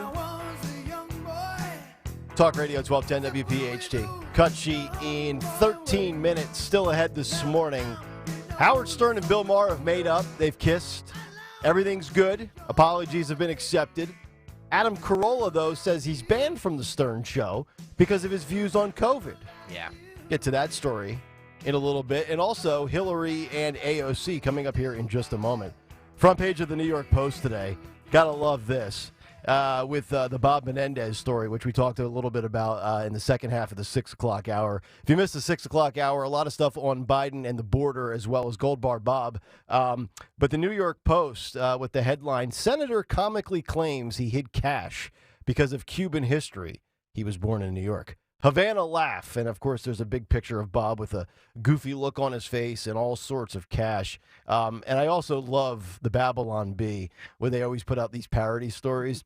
And then the newest headline, the newest story from the Babylon Bee is Biden condemns Menendez for taking bribes in gold rather than fungible assets laundered by 20 different shell companies. I'm telling you what. I mean, the Menendez debacle, and then his claims, his alibi, his defense, what he said yesterday, really makes the Biden scheme seem like this elaborate, well thought out, like, oh my God, you could never connect any of the dots. Nobody will ever pick up on this. We're receiving all sorts of odds and ends and goods. And hey, I'm just going to create 20 shell companies and give a little bit to this family member, a little to that family member. And then all of a sudden it's like, what? This is what we do. We're the Biden family. There's nothing wrong here. We've earned that third beach house after our career as a civil servant and my wife working in the education world, so to speak. Mm-hmm. So there you go. Yeah, I don't know if it was actually, do we think that Hunter Biden allegedly was the mastermind, or was it sort of the brilliant geniuses who were using him and setting all this stuff up and just probably fueling the money geniuses that were setting this right? up. I mean, how could it be Hunter Biden as the mastermind? The guy forgot the laptop. He never went back and got it. Scattering documents, crack pipes. I mean, laptops with all sorts of, interesting activities. So very interesting when you kind of tie the two together. 855-839-1210 is the number. Also, by the way, I was getting tweets about this last night, and we'll get to the Hillary and AOC stuff in a moment. Apparently, on the Kelsey front, which, by the way, there's a great meme going around social media today with Jason Kelsey standing next to DeAndre Swift, and the headline is, the only Kelsey and Swift that Philadelphia cares about are these two, not Travis and Taylor dominating the headlines in Kansas City. But there's also this picture, and I didn't even realize this, and I was doing sports at the time during, the Kaepernick protests with the national anthem and the NFL at the beginning of the Trump administration. And I didn't realize that Travis Kelsey was also one of the buffoons that took a knee during the national anthem. There's a picture circulating back from, I think it was week 2 of 2017, where Travis Kelsey is taking a knee. So if you think about it, really, there's now 6 years of evidence to prove that he is very much on that side of the camp. Kneels for the national anthem, Bud Light endorsement, Pfizer marketing campaign, Taylor Swift. I mean, there's no doubt about it. He'll be doing a podcast shortly with Dylan Mulvaney and using pronouns. Travis Kelsey certainly on that side of the spectrum, which I think could be very much the opposite of his brother. Although his brother Jason, really, my guess is, my hunch is he's not on that side. But Jason Kelsey's smart if he is. Yeah. Jason Kelsey. He doesn't talk about it. He doesn't bring it up, which I think is a great approach if you're an athlete. Just stay out of it because you're going to alienate your fan base. Yeah, and as well, I think it seems like if his brother, his younger brother, it's his little brother. So yeah, I think Travis is like a few years younger.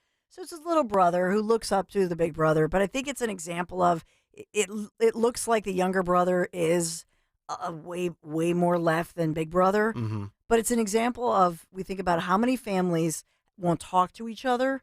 And I think these are close brothers who are not letting politics come in between them. Yeah. And I think to me, that's the message I take from it. Good for them. Yeah. Too many. I mean, I don't know about your family, but I have family members who, I mean, they don't talk to each other anymore. Oh, yeah. It's so sad. Nothing is worth on that. Kristen's side of the family, it's always been that breakdown. It's her parents and brothers that were always very left, yet the rest of my in-laws' family, especially on the mom's side, they're all Republican.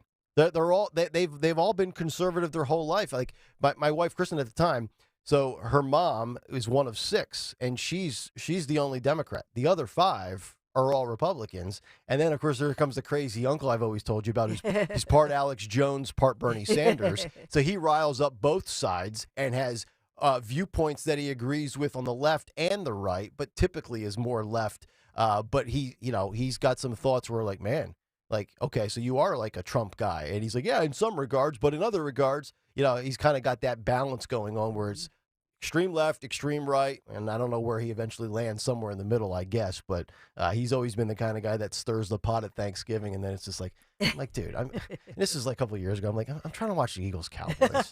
Now I got the mother-in-law chirping, and I got to go get more pumpkin pie. Can you just shut the hell up, please? Not today, please. So, very interesting. 855-839-1210. Cut sheet coming up in about 7 or 8 minutes. I never thought I would actually arrive at this point, but I'm going to actually agree with Alexandria Ocasio-Cortez and Hillary Clinton. Wow. We just had 13 cars go off the Schuylkill a second ago. Yeah. But I'll explain.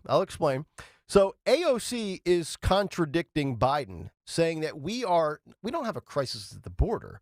We have an economy crisis during the union workers' speech.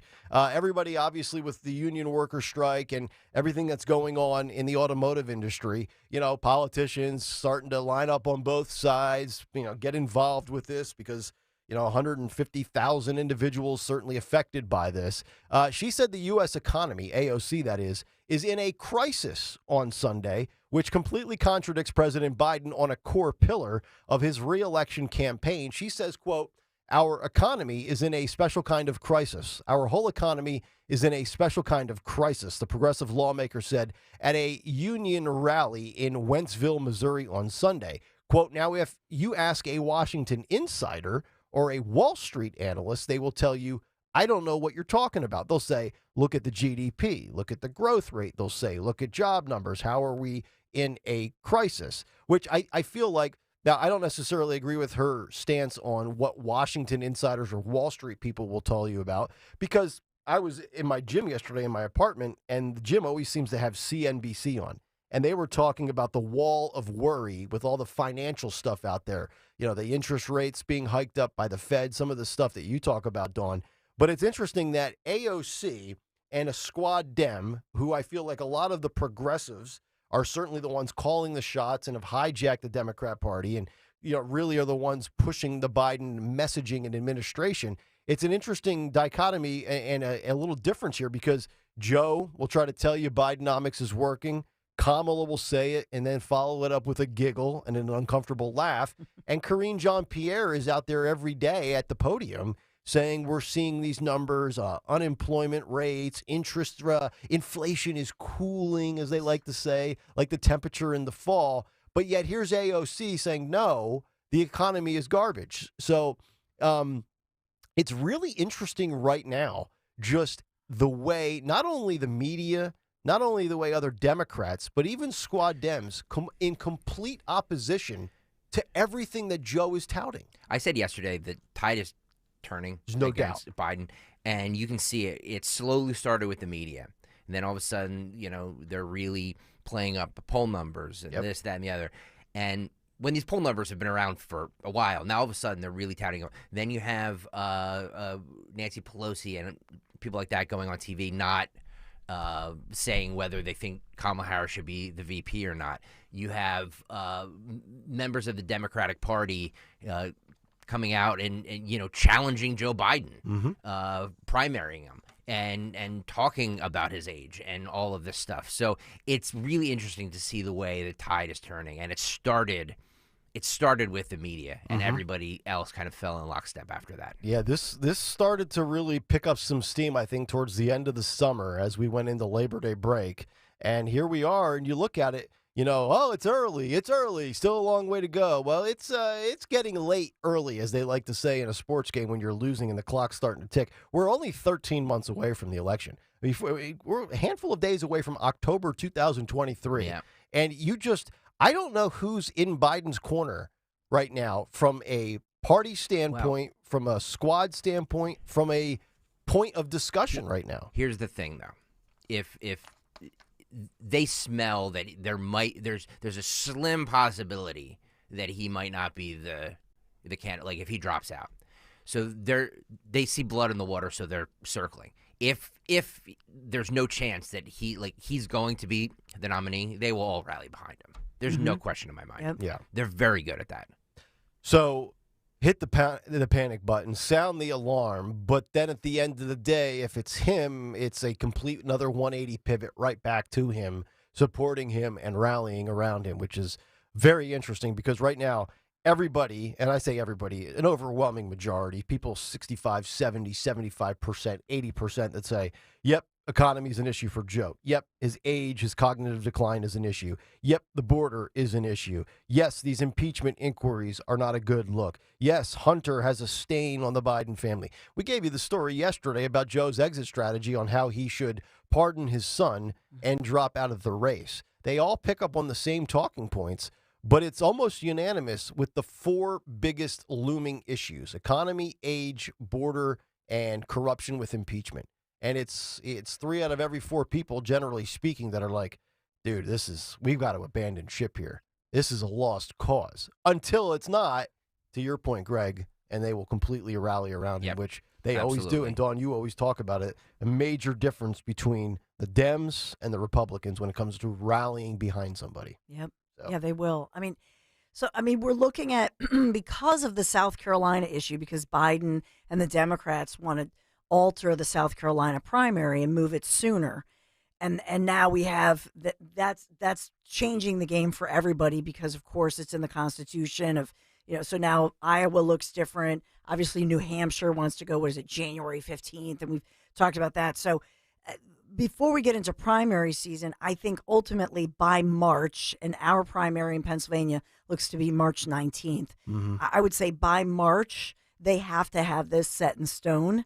But, and hopefully by January, maybe they feel like they don't want Biden to be embarrassed by the spring. Mm-hmm. But I think by March, if Biden's still in it, he's got to stay in it. Yeah, right? I would agree.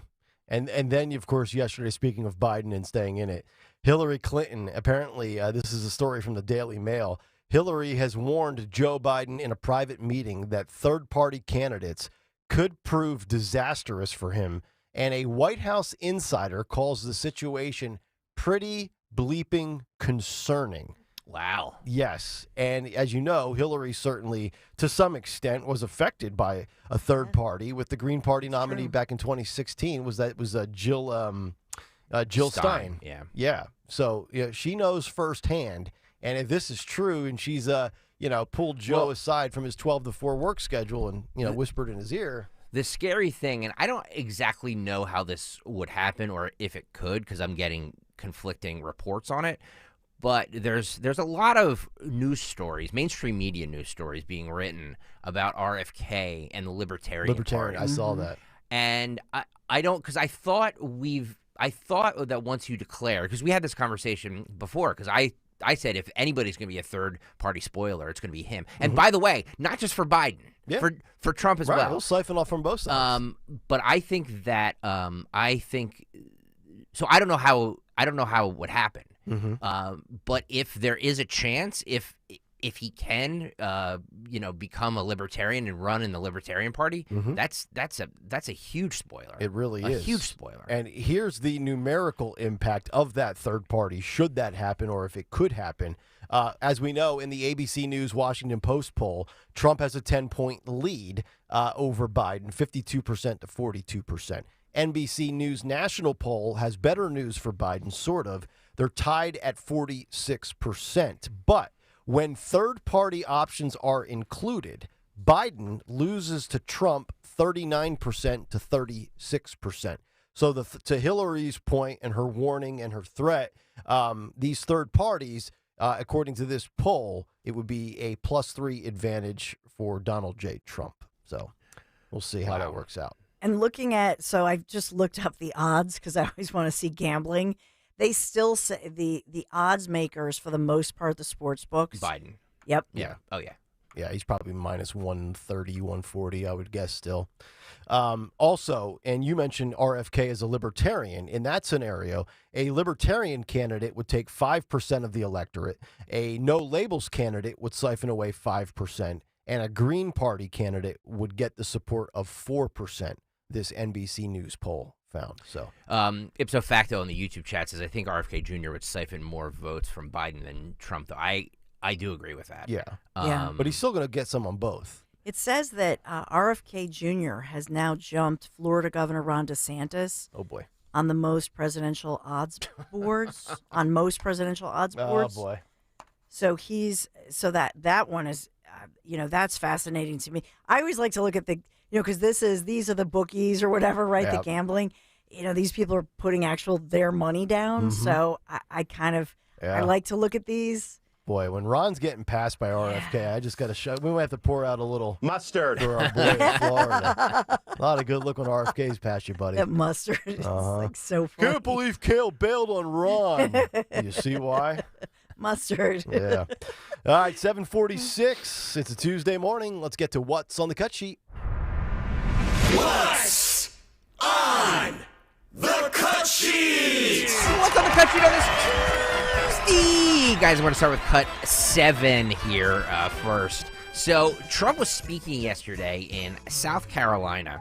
Fox News carried most of it live, until he started trashing the network. And then this happened. This is cut 7, Daniel. We're going up, and we're the only ones going up. They're going down. They're going down, down, down. They ought to stop wasting their time. They're wasting a lot of time with these ridiculous debates that nobody's watching. Their last debate was the lowest rated debate in history. That's a good compliment, isn't it? And what was I doing, Marjorie? I was someplace else, wasn't I, huh? I was doing another interview. We had 271 million people listening to the Tucker Carlson interview. That's an all-time record. So here we are. Bail out, Martha. Martha, bail out. Now just 4 months away from the You could see the producers, cut it. I'm surprised they didn't dump it. I believe that's Martha McCallum there. It is, yeah. And somebody's like, all right, we're going to get out, get ready to talk. Amazing. It's amazing. Well, you think about it, it's twofold. It's the fact that Trump drew more viewers on social media, and so to speak, because those numbers are a little bit skewed. You scroll past it counts as a view, whatever. Than all of the other GOP guys that were on Fox. But it's also like, oh my God, the guy that we fired is really creating a lot of headlines. And meanwhile, we're trotting out Brett Baer and whoever else did that, and they don't really resonate with a lot of people. It's just amazing. It's amazing to me. But you know what it is? It's super petty. Is it not? And I'm going to bring up an example I had 10 years ago, 11 years ago. When I was doing sports at the other station, and we would carry both sports stations in town on Monday or Tuesday, the day after an Eagles game, would always carry the Andy Reid day after press conference. And Howard Eskin is the king of when it comes to covering the Eagles. He's been that way for 35, 40 years. And my old boss, and I'll never forget this, I swear to God, I was producing for Tony Bruno. Who works, by the way, now for Odyssey in That's San correct. Francisco. Yeah, and I love the guy, but he would get real petty and get panic over stuff. I'm like, dude, stop. I was producing for Tony Bruno, and Harry Mays, and he would call the studio as I'm behind the board like Greg is now, or he'd be in the studio and he'd be like micromanaging. And Howard Eskin, which when Howard had his afternoon show down the hall on WIP, would ask a question to Andy Reid, and he would tell us to dump it. Oh, God. And I'm like, what do you mean dump it? He goes, it's the competition. I'm like, who cares? Yeah. Everybody knows who Howard Eskin is. It's true. Like, just get over it. And like he would be mad at me for like being feisty with it. And I'm like, you're being petty. That's what they did here with Tucker. Yes, exactly. And it's just look, to be honest with you, if I'm a Fox News executive, like if I'm programming that station or that channel and they're trashing Fox and and he's praising Tucker, I'm like, stay with us. Yeah. Stay with it. It's way more interesting. Right. No offense to Martha McCallum. It's way more interesting than anything she has to say. Yeah, do you think people are actually going to leave because he's bringing up Tucker? Of course not. It might perk your ears up even more. Yeah, exactly. I don't get it. No, but my perception in the control room is those producers in the control room are nervous about what their top managers will perceive. Oh, yeah. Agreed. I was always nervous as a producer. So, and that's what that is like a CYA. Oh, they said Tucker Carlson and upper, Lachlan might be listening. Get mad at me. Abort. Right. And so Lachlan might go, fine, it's good for ratings. Let him say what he's going to say. It's newsworthy. But I think that's a sort of a producer down there going, I don't want any piece of this. Mm-hmm. By the way, did we discuss, because there was an article written, I think it was last week, about, how Lachlan Murdoch will take full control over Fox News. Yeah. And the headline of it, Lachlan Murdoch will take full control over Fox News. Will it change? Mm-hmm. What do you guys think about that? Do you guys think that he's going to just continue with the model that works, or do you think he's going to slowly put in? Because I don't know him, but the word is that he's not like the old man. Yes, meaning politically, not as far right. No. Yeah, I think the model won't change. I think you're going to start to see a little bit of a shift more center to some extent. Do you? Not to a point where it's very noticeable to the casual observer. Well, I mean, they're crushing CNN and MSNBC again. I mean, I'm sorry, I didn't mean to interrupt you. They already kind of did that by getting rid of Tucker, didn't they? Well, Jesse, I guess it's not. But Jesse, he doesn't go down the conspiracy rabbit hole as much as Tucker does. I think Jesse Waters is a little more advertiser friendly. But he's different. He's snarky. He's not a deep dive. I don't think he's as super bright as Tucker is, or tries to at least portray that smart guy in the room thing. Yep. But I would also say this too. Yesterday in the course of 4 hours, we were labeled edgy, too right wing, and too mainstream. So it's like the beauty is in the eye of the beholder. Mm-hmm. Like it's amazing people hear what they want to hear and label you accordingly. Agreed. Yeah, I think that Tucker Carlson, some of those comments that he made, he's really blunt. And some of the comments that he made about some of the upper management and particularly women, and maybe out of context, whatever. But I think that ultimately there were thin-skinned upper management individuals who did not like what Tucker said. But ultimately that was not the issue. The issue is that the media in general, companies right now, are going through a massive change because we don't have the big three. Like the big three automakers, we used to have the big three, CBS, NBC, ABC, right? And then we had four with Fox, and now we have like a thousand gazillion because we have authentic podcasts and Joe Rogan and all of those factors in a time of technological creation that we see. So Fox right now, all of these deals and media deals are going through. And I really believe at the end of the day, truthfully, that it has nothing to do with all of the stuff that we talk about. I think it's business. I think it's money. And I think Tucker made so much money at a time when, yes, they were going through that lawsuit, but as well, they're looking at selling off. Yep. And that was a huge chunk of cash that they could unload, as well as perhaps somebody who might be perceived as a headache. And also to your point about with Lachlan Murdoch and the family, Kara Swisher, on that note, predicts a short reign for Lachlan Murdoch. She believes that eventually Elon Musk will purchase Fox News, which I don't see happening. If he lost, I do. Do you really? I do. He lost $22 billion purchasing Twitter. Yet he doesn't care. I know. He doesn't. He's so rich. That's like pocket chump change. That's like $20 losing to Greg and the last night, or you guys call it a wash, whatever. But see, he values free speech, which we've pretty much established. Although he banned Tony Bruno, he didn't personally. No, I know, but there's still people that get censored on Twitter. I think he values that type of stuff. But as we know, he voted for Biden. He's not a Trump guy. He's not, and to Greg has said this, he's not as right as many people think. I don't know that he would want to acquire Fox News. Oh, I think he would. Oh yeah, I think he totally would. The problem with that though is I don't know if the Murdochs would sell Fox News itself, because if you look at the whole News Corp brand, I'm sure that Fox News pays dividends for them. And when you have a cash cow like that, it brings up all of your other entities that might be losing money or breaking even with or whatever. You know what I mean? So as a whole, News Corp is strong, and I think a lot of that is because of Fox News. So you don't think that the Murdochs will eventually be 100% away from it?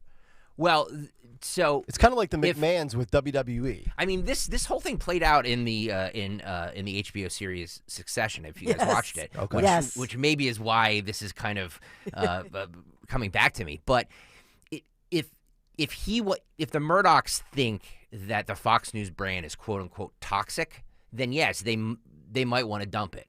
And Elon Musk would probably pay a hefty amount of money for it. But I just don't know if it makes business sense, because I think it's probably the most profitable thing that News Corp does and has. I could see the Murdochs offloading the New York Post before I could Fox News. Papers are a dying industry. Yeah. They've been dead for 20 years. It's all digital and social media now. Any New York Post story we talk about with politics or social issues or cultural issues on this show comes from digital. Yeah. But remember, Fox...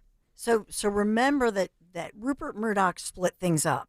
So now you have Fox News. That's a separate entity from Fox Business, which competes with CNBC. So those are separate. So I'm just looking at this. What could they sell? So the reason he separated that out, and that was like 10 years ago at this point, right? The reason he separated those out, one of the reasons is because it allows them to create separate entities that they could then sell off. And so who was it? So Fox, 21st Century Fox, they had the sale to Disney. That was just that was during the pandemic. Okay. So remember that they've begun this, and now they're looking at, okay, what can we sell off? Because then they have the Fox, the subscription, right, with it's like a video podcast essentially. Mm-hmm. Yeah. So you've got that going on. I really think to the dad. The dad loves, he's like me. He lives and breathes news, He created this. He loves it. The sons don't love it. No. The sons are, what is Lachlan, 52? Yeah.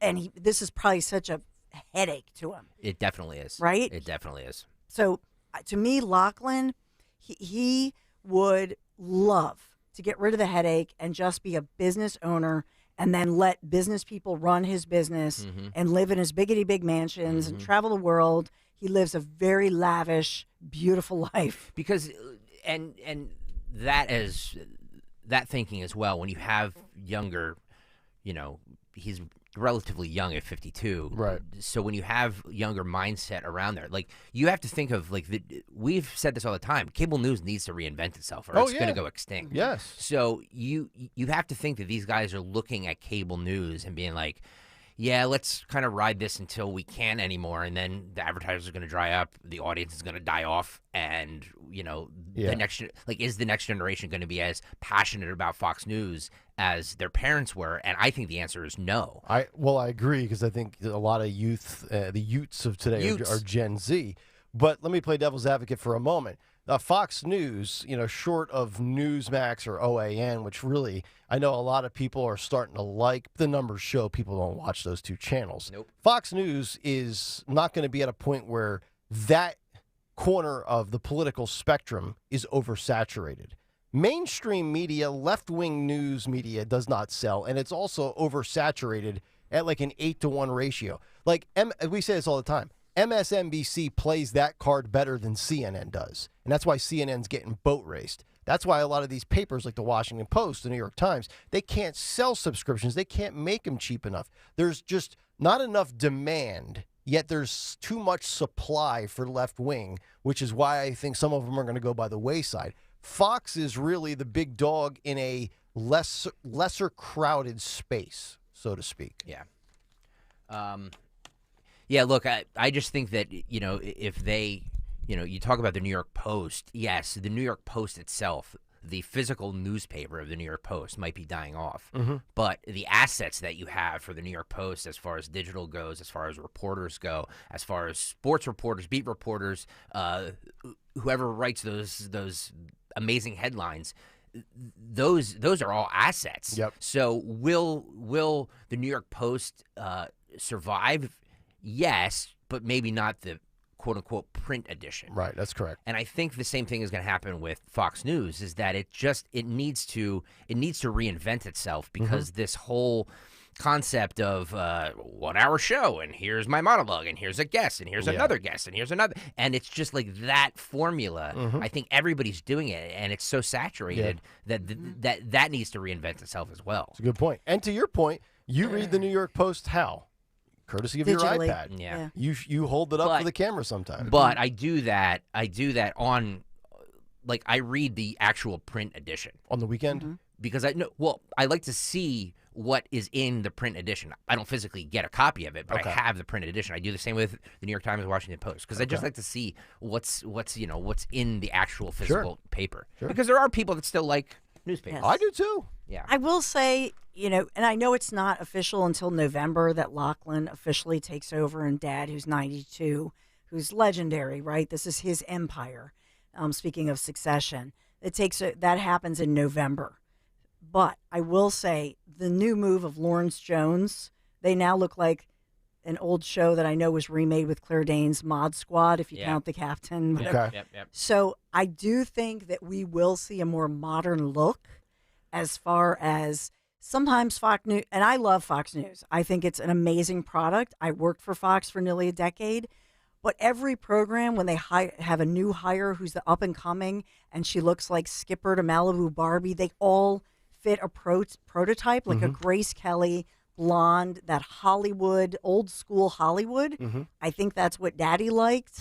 I think the sons do like to say, let's look more like the world and like America. And I love the fact that and I'm a fan of Lawrence Jones anyway. We had him on the show back in the fall. Yes. Yeah. I've always been a huge fan. Texas, Southern Gentleman. Yep.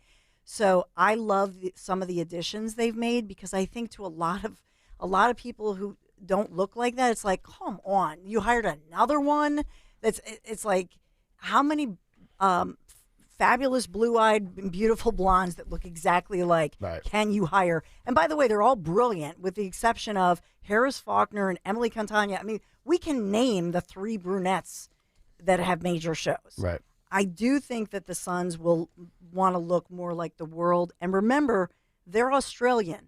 I wouldn't be surprised if they want to be like a BBC. They want to be more international. All right, so we've established that Dawn is sick of the blonde-haired white female. No, I'm Fox not News. sick of that. I'm not saying that at all, because I love, like Ainsley, I love her. I love, I follow her. The fact that you guys are on such first-name basis I know, with these people, and who I cares? do. I'm that person. Like, So my Lord. Dawn wants to get rid of Ainsley. no, God, Dana, no, I love her. I am her biggest Martha, fan. No, I love Martha. Samantha. Martha and I had kids at the same time. She has a son at Notre Dame in football. Like, please don't get me wrong. I'm just saying that if you're from Australia and you're looking at this from a worldview, because they're not Americans, they're Australian, and so they come from a completely different viewpoint. I'm just saying. You guys do realize that, like, Fox News gets maybe 2 to 3 million people a day watching them. That's nationally. So you break that down to Philadelphia. How many people are still not even 40% of this city? There's probably a majority of people who are listening right now who have no idea who you're talking about. What's the population of Philly? Is over 6 million If you've people. never heard of Ainsley, I'm telling you, Earhart or if Fox you just, News, if you please just let me do know. statistically, if you just do statistically, 2 million, 3 million people watch Fox News on nationally. Break that out into Philadelphia. How many people do you think possibly watch that in this city? 50,000 people? Maybe? If 2 million people are watching nationally? Maybe. So Also do keep the numbers there. Keep in mind, too, Philadelphia, very blue. So Exactly. You know, I don't know that Philly on a per person basis is.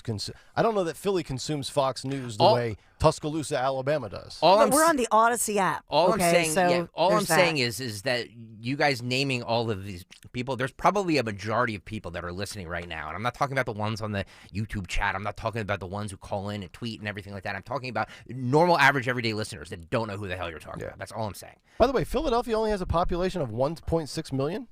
Yeah.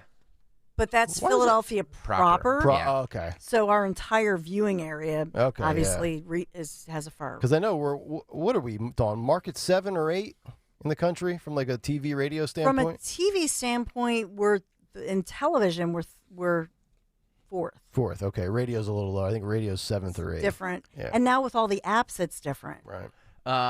We talked a lot about that Washington Post. ABC News poll yesterday that just was not good for the Biden administration. Joe Scarborough wanted to calm Democrats' fears, and he ridiculed people for freaking out about the Biden 2024 poll. This is what he said. This is cut 12.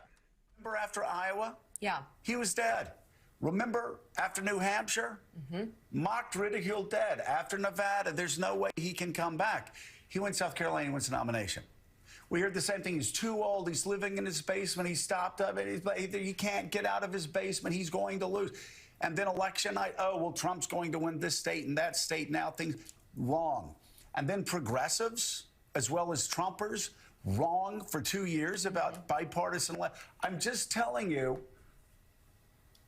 maybe these polls are right. Well, they're not right. It's not 9 points. Morning Joe betting syndicate will take all of your bets right now. Like if you want to take the +9 on Joe Biden, Biden's not going to lose by 9 points. This is a close race, and there are warning signs there. I will say though, I'm a little tired of it. I'm a little tired of 3 years hearing about how Joe Biden's going to get crushed. He's going to get crushed in 2020. He and the Democrats are going to get crushed in 2022. There's going to be a red wave. There's no way he can pass bipartisan legislation. He passes more than anybody this century. And it just keeps going on and on. He's not wrong. Well, no, and you made reference to this yesterday where, yes, this poll's very interesting, but keep in mind it's one poll. Keep in mind the motto of, we take polls with a grain of salt, but it's interesting to see both sides with their hysteria. The left, a select group, as he mentioned in that clip, the progressives, panicking about Joe's in trouble, he's down double digits, and then you have some on the right that are like, whoa, 52-42. Yeah, take that, Biden, you're going down. Again, it's one poll, and you made reference to that yesterday, Greg. It's like, this could be simply an outlier. Well, they were...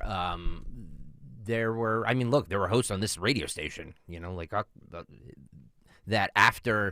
gave Biden absolutely no chance in 2020. After Iowa and then South Carolina, he basically ran the table. After that, he won that primary. So yes, there is this big thing to kind of count Joe Biden out.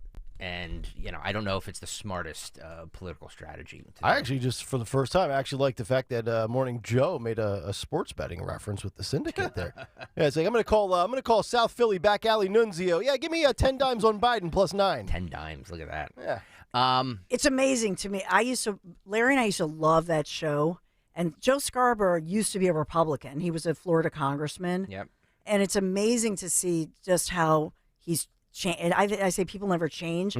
Mika, longtime Democrat, everybody knows who her famous father is, but Mika, who I worked with at CBS, she has stayed the same. She's the same. It's Joe that has, talk about a neutered male. Wow. He just sold out. Yep. Kind of like Howard Stern in some regards. Yeah. Yeah, very interesting. So I saw this clip on the internet yesterday, and it put me down a rabbit hole because I don't know where the clip is from. I don't know who this person is that's reporting this, but all the information that comes out about it is 100% true. Okay. Have you guys heard of the C40 Cities Initiative? Maybe I'm a little late to the party on this, and maybe people call me out, but no, is this with the climate change? Is this the climate change stuff? Yeah. So 14 U.S. cities commit to sustainable food policies aiming to ban meat, and Philadelphia is one of them. Yeah. Good luck with that. This is the news report that I found yesterday. I have no idea who this is or where this is from, but all the info and all the statistics that he's pointing out are true. This is cut one. Rumors were swirling last month. 14 cities in the United States are planning to ban meat. The news made its rounds mostly on conservative news websites. The Federalist reported that the plan for 2030 outlines some very ambitious goals. These include zero consumption of meat, zero consumption of dairy, 3 new clothes items per year per person, 0 private vehicle ownership, and 1 short return airline flight per person once every 3 years. Close to 100 cities have signed on to the deal. In the United States, this includes Austin, Boston, Chicago, Houston, Los Angeles, Miami, New Orleans, New York City, Philadelphia, Phoenix, Portland, San Francisco, Washington, D.C., and Seattle. It's all part of the C40 Cities program. Yep. In October 2019, it declared on its website, 14 cities commit to sustainable food policies that will address the global climate emergency.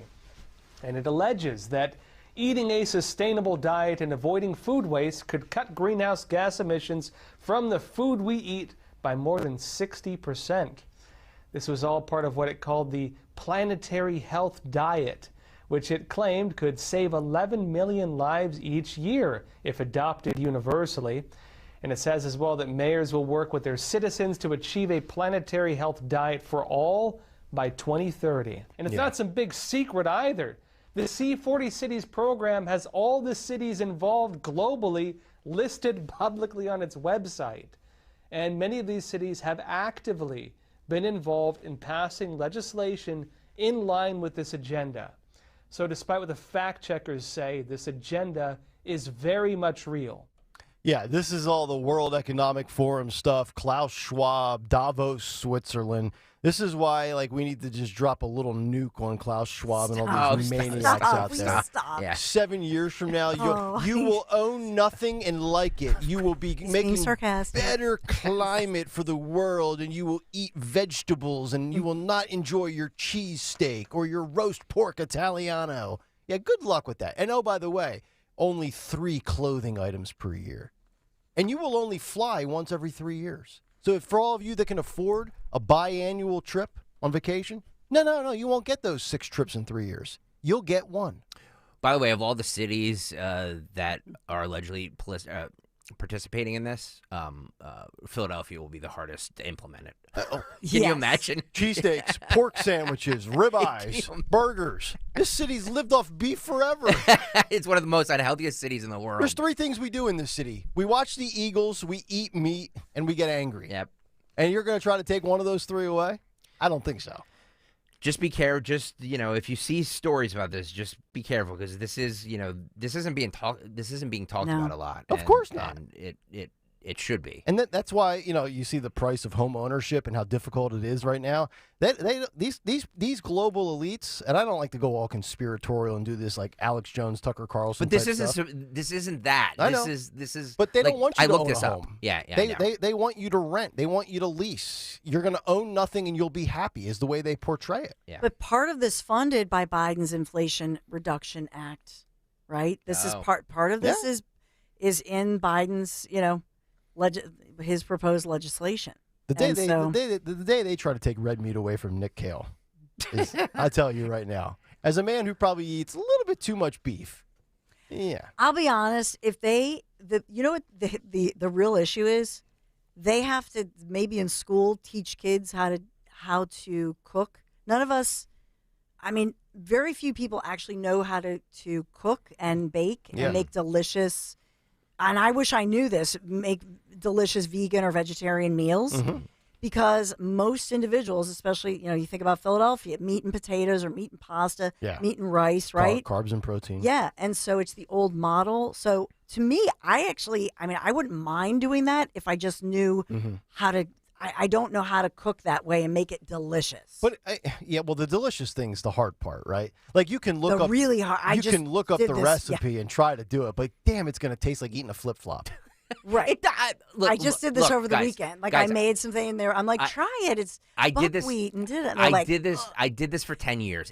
It's not that hard. It really isn't that hard. To make delicious meals. Yes, right? It's very good. Yes. I made vegetarian tacos for years, and it was fabulous. Mm-hmm. So, like, you know. I like that you stuff. You can, because like, when you eat a taco, you just want the seasoning, like, right? Like, if you put the cumin and the... And to be honest, the tacos really, I mean, you got the beef soaked in the grease with the seasoning and all the cheese and sour cream. It's really not that healthy for you. But when you go vegetarian, it is, and it still can be pretty good. Yeah. I just didn't like the reason I switched back was because there's too much, you know, with all the Beyond crap and everything like that, there's just too much processing. Stuff. Mm-hmm. There's just too much processed stuff, and I didn't, you know, I just didn't know what I was putting in my body. So I was like, if I'm going to eat something that tastes like a burger, I might as well just eat the burger. Mm-hmm. You know, I wasn't doing it for ethical reasons. Like I'm not, you know. But from a cost, because I think most people look at it from the cost and then the time it takes to prep it. Were either of those an issue for you for 10 years? For me, yes. Okay. Well, yeah. Because I have a kid who we thought he was allergic to meat. Like he's just an old soul, Michael. He has never had meat. And is very hesitant to even eat fish. Mm-hmm. Trust me. And I've ordered all the seaweed, because protein's an issue. Yeah. Because you're supposed to have like 50 grams of protein. We're not eating enough protein. Mm-hmm. So like we've tried every kind of pasta with a different seaweed. I mean, it's just not good. You're not like the people that go to a restaurant and ask, what's gluten free and what kind of oil do you put your potatoes in? Are you those kind of people? Nick, stop talking.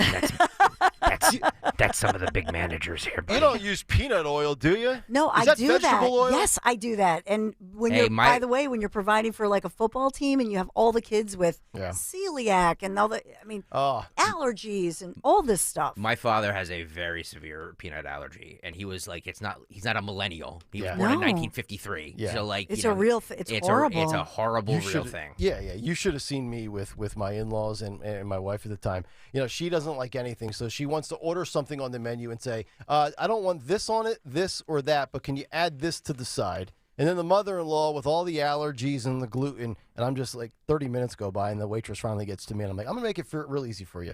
I'll take the burger medium well with the waffle fries.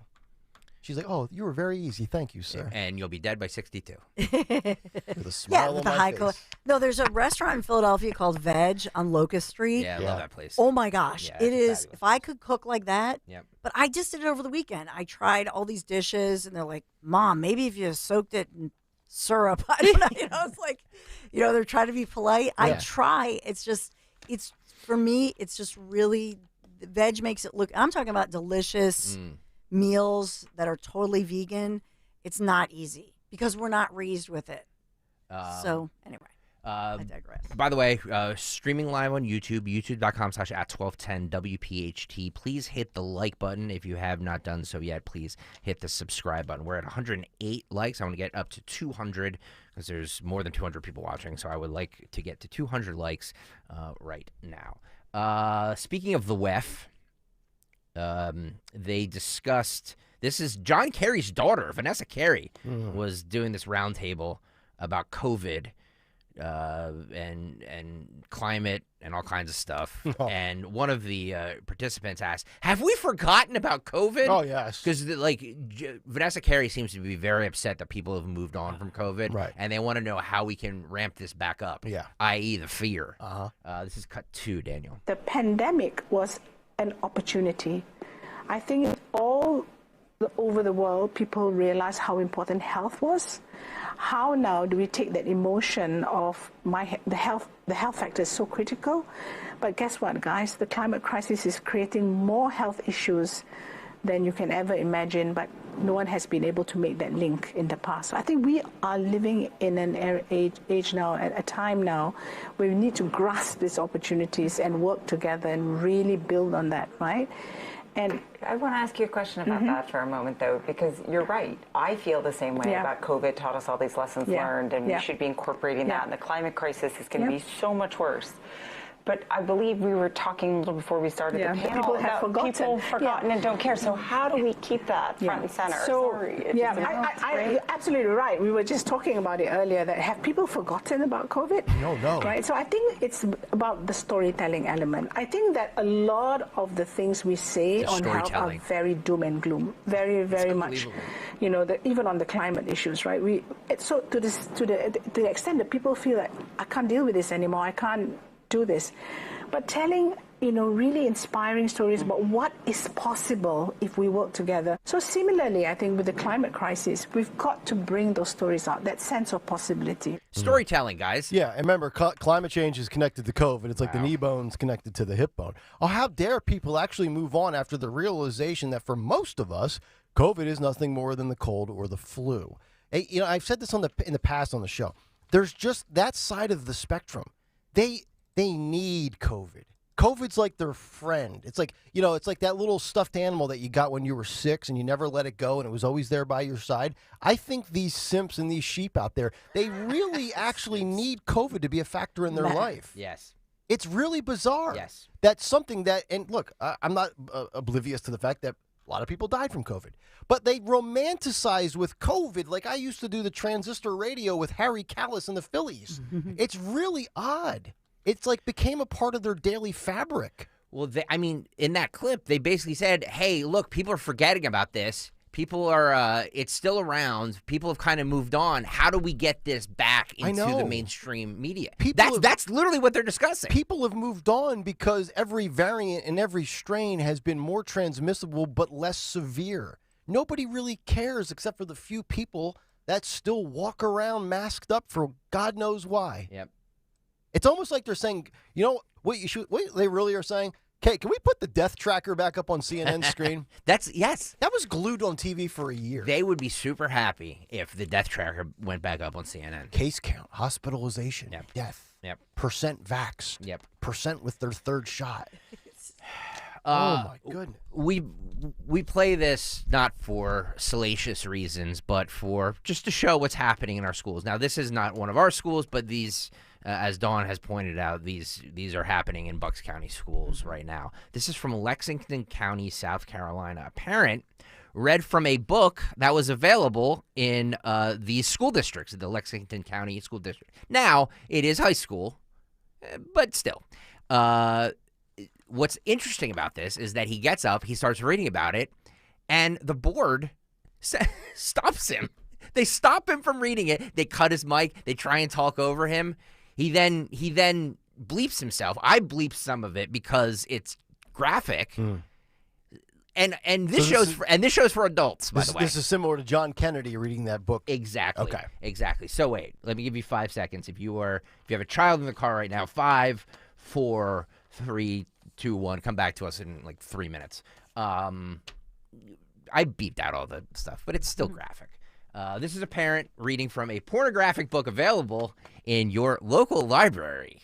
Cut 8. Red Hood, which is a book in Airport and BC High School, has not been come a book before the board or any committee yet, has detailed graphic sex scenes between minors, and it's in our public schools right now. Let me give you an example of this. Do y'all want freedom for our kids to read this in high school?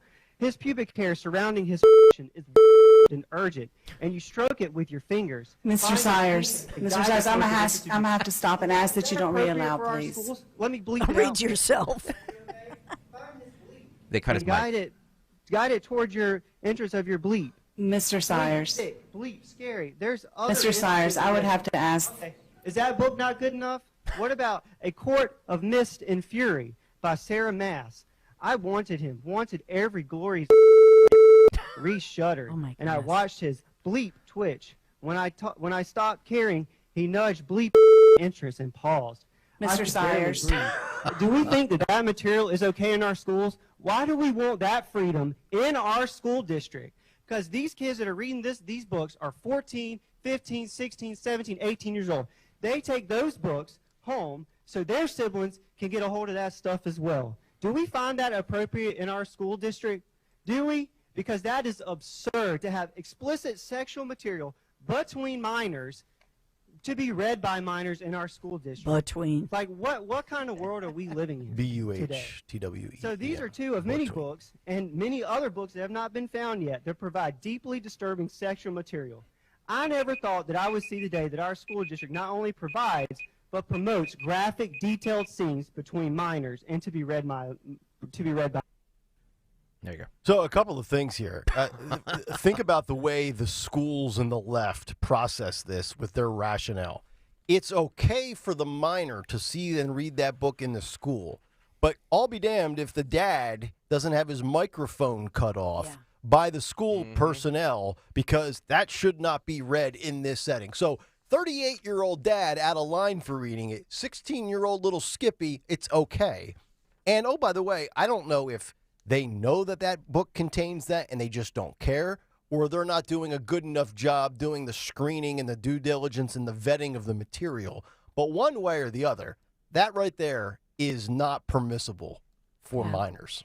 And the other piece of it that I think about is, what's the point of some of these books? What's the point? Like Catcher in the Rye, people over the years have said that you have to watch the age group. There's vulgarity, there's violence, there's sexual content, the prostitution, the prostitute, scene, etc. But the point of Catcher in the Rye, or books, we could go through many books. The point is not that, right? It's dealing with that. That's in a greater context, and so it's a coming of age story, yes, but it's about many deeper issues in life. Mm-hmm.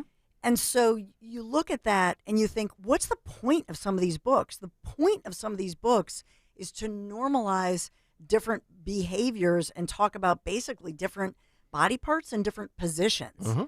That has nothing to do with gender or LGBTQ+, because quite frankly, fill in the blank and you could put heterosexual in there, right? Yeah. So it's really about just normalizing talking about these things, I guess, in school. Yep. And normalizing all different kinds of positions and exposing that to younger and younger kids. That's the point of the very book. There's no other context. There's no other greater meaning. Yeah, I was having thoughts about this general topic on Sunday because after Daddy-Daughter weekend was coming to a close, before I took my daughters back up to Bethlehem, Kristen said, Olivia needs the Willy Wonka and the Chocolate Factory book for school. They start reading it on Tuesday. And I was like, all right, I'll take her to the Barnes & Noble over off of Chemical Road. And went in, spoke to the librarian, so to speak, and she showed me where it was. We got it and got out. But these things are entering my mind. I know that because that's written by Roald Dahl. And we've had those conversations with his books in the past under this whole book banning concept. So, very interesting. And so I think, we've talked about the best-selling book that a lot of high school, maybe sophomores, The Kite Runner, New York Times bestseller. It's an amazing book written by somebody who's an Afghan refugee, and there are some graphic scenes in that, but these are high school kids. But what's the book about? It's from a different perspective, and there's a greater meaning to that book.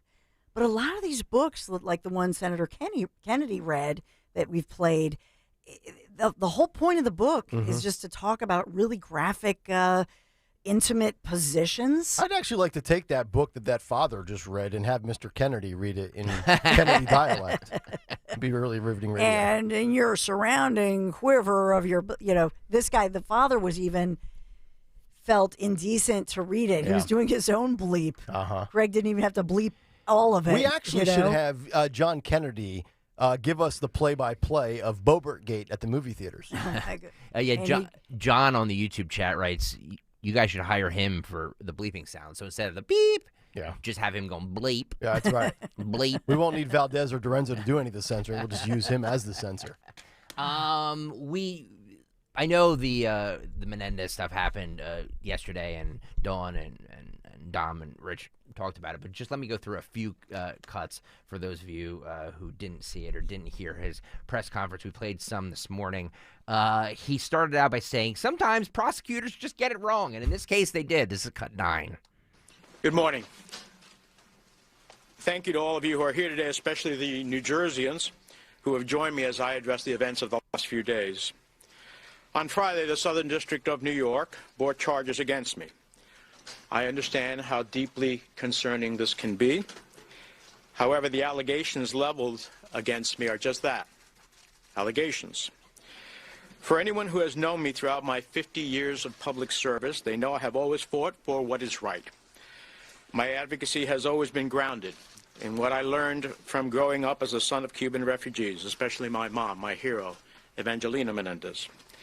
Everything I've accomplished, I've worked for, despite the naysayers and everyone who has underestimated me. I recognize this will be the biggest fight yet, but as I have stated throughout this whole process, I firmly believe that when all the facts are presented, not only will I be exonerated, I'll be guilty as hell. but I still will be the New Jersey's senior senator. Oh, boy. For now, I want to address four things. Four things. First, a cornerstone of the foundation of American democracy and our justice system is the principle that all people are presumed innocent until proven guilty. All people. I ask for nothing more and deserve nothing less. The court of public opinion is no substitute for our revered justice system. How do you think he thinks about We Trump? cannot set aside the presumption of innocence for political expediency when the harm is irrevocable. Very convenient, buddy. To those who have rushed to judgment, you have done so based on a limited set of facts framed by the prosecution to be as salacious as possible. Remember, prosecutors get it wrong sometimes. Ah, I've heard that. Interesting. It's like Bender in The Breakfast Club. When Vernon comes in, who closed that door? Yep. Sir, screws fall out all the time. The world's an imperfect place. I love that. Hey, it's a great line. Yeah. So, look, you're right. Prosecutors get it wrong. By the way, if you're watching right now on YouTube, youtube.com/1210 WPHT, there's a split screen with him. And, you can see, all the stuff that they took from his house. And the gold bars are, comically... it's like what Scrooge McDuck would have or something. And I love too with the jacket or whatever it is where he's got the stuff stuffed in it. His name is on the pocket on the chest. Yeah, you couldn't look more guilty. It's almost so obvious that it looks like it was staged, right? That's what I said yesterday. I This know. whole thing is just too textbook. Yeah. I don't know. It's like too easy or something. Way too easy. How not to cover up a concealed corruption? Yeah. By Bob Menendez. Tracy writes on the YouTube chat, no one should be serving 50 years in government. No one. I agree with that 1 bajillion%. This is case example 37,852 right here. 50 years in the Senate, and he has how much did he say he had in his quote-unquote savings account? What, 486 grand? Wow, he must have been really skimping on his pennies. I know. For that, what is it, $170,000 salary he has? Nice. Wow, he must have really saved up over the years. Here's a sneak peek of my afternoon after I get up from my nap today. Yeah, hello, Citizens Bank. Yeah, this is Nick Kayal. I'd like to withdraw $722 from my savings account. I'm going to stuff it in my golf shoes in my closet. And give me a gold. Yeah, can I get that converted to a gold bar? He said that all the money was from his personal savings account because, and he used his heritage as an excuse. This is cut 10. Third, for 30 years, I have withdrawn thousands of dollars in cash from my personal savings account, which I have kept for emergencies and because of the history of my family facing confiscation in Cuba. You were born in New York. Now, this may seem old-fashioned, but these were monies drawn from my personal savings account nothing wrong with based that. on the income that I have lawfully derived over those 30 years. I look forward to addressing other issues at trial. There we go. Trial. This is what you can accumulate at 0.02% interest in your savings account if you're a swamper for 50 years. It's amazing. It's a chain. All of these people are multi-millionaires on 170 grand a year. It's unbelievable. Classic left wing to playing the identity politics card. They lean on it, they play it, they overuse it. Oh, this is my family. This is what we do. Dawn, what's the marital status of Mr. Menendez? This is a second wife? What's the story? Yeah, so, but they just... Younger, and they've had quite the romance, and they've only been married a few years, but there was a famous scene at the Taj Mahal. They put it on social media where he proposed to her. So very lavish lifestyle. Bob, is that a gold bar in your pocket, or are you just happy to see your younger wife? Tracy writes, this is his second indictment, and nothing happened then either. Hung jury. I do agree with that. However, this time you have a lot of prominent Democrats who are calling for his resignation. When John Fetterman says you have to go, it's over. He says calls for my resignation are politically motivated. Cut 11. Instead of waiting for all the facts to be presented, others have rushed to judgment because they see a political opportunity for themselves or those around them. All I humbly ask for in this moment, in my colleagues in Congress, the elected leaders and the advocates of New Jersey that I have worked with for years, as well as each person who calls New Jersey home, is to pause and allow for all the facts to be presented. Yeah, we don't want to jump to conclusions. We want to pause for just like he did, I'm sure, with Trump, right? Yeah, can we keep that freeze frame of Fox News right there, Daniel? I want to see, because the split screen, you see the wardrobe with the cash. The gold bars look like they were taken out of King Tut's tomb. And then you've got the black Mercedes soft-top convertible from 2019. Yep. That's a sexy-looking ride. That is. It goes for $60,000. Yep. Yeah. Yep. It's a Piazza. That might be a Piazza Mercedes. AC, exactly right? There you go, Don. So what are top Democrats saying about this? Nancy Pelosi was on with Jen Psaki last night because she, by the way, I don't know if we discussed this. She now hosts a Monday night show at 8 p.m. primetime. So it's her and then Rachel Maddow back to back. They gave Chris Hayes 4 days a week. Okay, so Saki's doing 2 shows a week now. She's doing 2 shows Moving a week on now. up. Yeah, she's moving on up. She's gonna replace Chris Hayes anytime now. So she asked Pelosi on if Menendez should resign, and this is what she said. Cut 14. Several House Democrats, along with New Jersey's Governor Phil Murphy, have all called on Senator Menendez to resign. Do you think he should resign? I respect their position that they are taking, and the charges are formidable. And if, in fact, we're going to say that if you're indicted, you should resign, we have a situation in the House, as you know, from the state of New York, that would hold too. But right now, sadly, because of the challenges that we face, because the skepticism that exists in our country about governance, about this Republican Party that doesn't believe in governance, doesn't believe in science, so wants to take down everything in order to give tax breaks to the wealthiest, we've got to stay focused on that. And for that reason, it'd probably be a good idea if he did resign.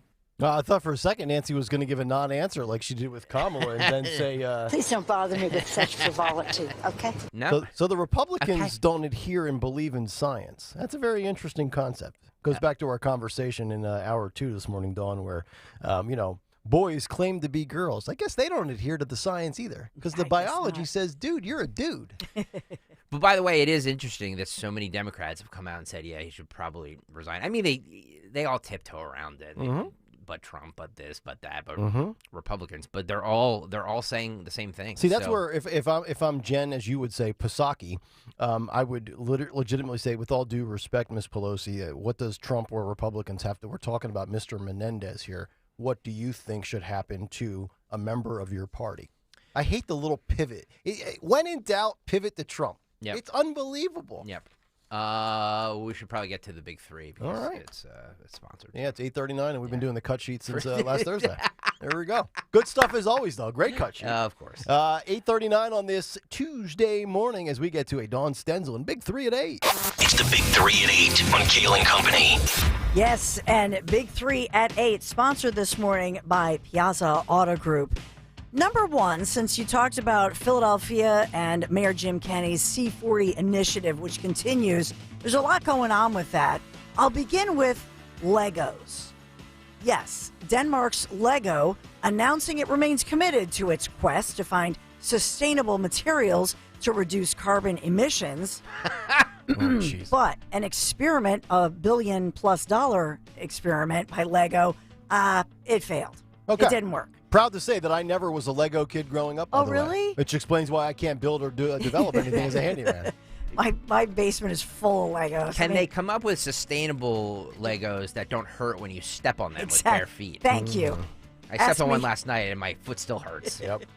Ask me about the time that I just got out the leaf blower and just right, out to the wall. Shocked at the smithereens.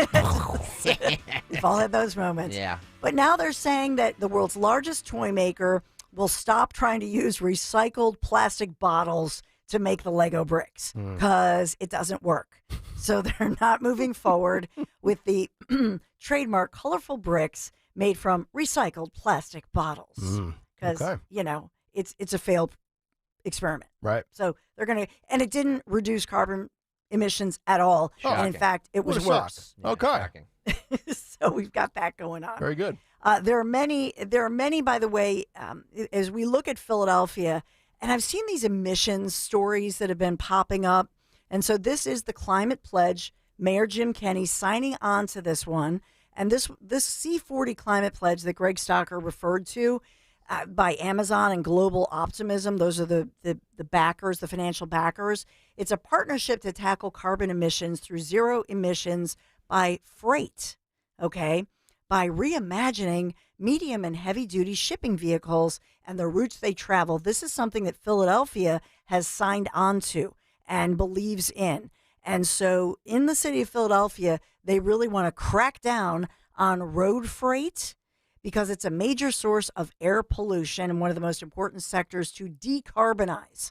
So this is serious. This is Mayor Jim Kenney, who is also signing on to this. This impacts Philadelphia, not just because of the meat consumption, which they, signed on to, which is not making headlines. Yep. But you talk about the shipping industry, right? And how we get, because we have a shipyard here, they're saying that this is part of our Philadelphia climate pledge. We've signed on to this. Very interesting. Cracking down on emissions by these freight vehicles and accelerating the transition, transition to EV freight. Yeah. So many different initiatives to complement this. Yeah, the only transitions I make are on this show when we go from one topic to the next. That's about the max of my trans. But Mayor Jim Kenney saying air pollution, it's a global issue, and this is a crisis. Interesting. Everything's a crisis. It's a climate crisis. Except the border. Except the border. Except we're not talking about that, though. We're not going to talk about that, people. Or the economy.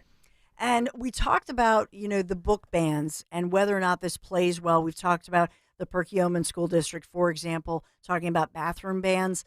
I'll say to you that within less than 24 hours ago, this is a main top talking point as California Governor Gavin Newsom signed into law a bill that prevents school boards from banning or censoring any textbooks which tackle racial or LGBTQ plus issues. And so he delivered this repudiation against these book bans. So he's against the banning of a book where it challenges things such as trans? Can we also stop using the word banning? It's not, you're not banning it. Like you're not taking them. You're just removing them from shelves in libraries. Yeah. Like you can still go buy them on Amazon. Correct. That's not banning a book. Yes, or you go to your Barnes and Noble like I did. Yep. All right. By the way, we also have the breaking news story within the past hour that near the White House, 2 people have been arrested because of some kind of, they had some armaments. Nobody's hurt. I just thought I would mention that breaking news story. Okay. All right. Let somebody show up in a vehicle with weapons or something? Yeah, so they have 2 arrests that they're saying that these 2 shady individuals with bullets and armed. So we've got that developing story. Later tonight, around the White House. We'll hear they had red hats on and, the whole bit. I don't know. Let's talk about Piazza Auto Group, our sponsor of our Big Three. Shop the entire Mazda, crossover, and SUVs lineup at Piazza Mazda of Westchester and Reading. The 2023 Mazda CX-5, CX-9, CX-30, and CX-50 available for immediate delivery. Find yours, piazzamazda.com. Thank you, Piazza Auto Group, Piazza, Piazza Auto Group, for sponsoring our Big Three at 8. Dawn, thank you very much. 855-839-1210 is how you climb in. Still ahead this morning, we're finally going to get the debate. It's going to be on November 30th, but will anybody really care? We'll get to that story. And also, 1/3 of Democrats say that Americans have too much freedom to speak freely. I have to get these two stories. I swear I have to get Oh my to. gosh. I have like 4 or 5 stories, but those two, I swear, I will not get sidetracked. We will get to those, I promise, and we'll do that when we continue. It's Kayal and Company live here on a Tuesday. Talk Radio 1210 WPHT. Hi, Philly. It's Emmett Smith again. If there's one thing I know about you folks, you're fierce competitors, tough as nails, even when it comes to pushing through aches and joint pain. But you don't have to waste that Philly grit dealing with pain anymore, thanks to QC Kinetics. Like Emmett said, hand over the pain once and for all to QC Kinetics to get relief in your knees, hips, shoulders, and back without surgery or harmful medications. They use your body's own healing properties right at the source of the nonstop pain, making you feel like yourself again. Come on now. You don't want a Dallas fella whipping up on you just because of that joint pain holding you back. Nah, this is a personal challenge from me, Emmett Smith. Take care of your business. Get relief from that pain once and for all. Challenge accepted. Go ahead. Call QC Kinetics today. Call QC Kinetics, 215-999-3000. That's 215-999-3000. 215-999-3000. 1-877 Cars for Kids. KARS Cars for Kids. 1-877 Cars for Kids. Donate your car today. Donate today at carsforkids.org. That's cars with a K. Your car can be picked up as soon as the next day. Receive a tax deduction and vacation voucher. 1-877 Cars for Kids. Donate your car today. Now accepting donations of land, homes, buildings, or any kind of real estate.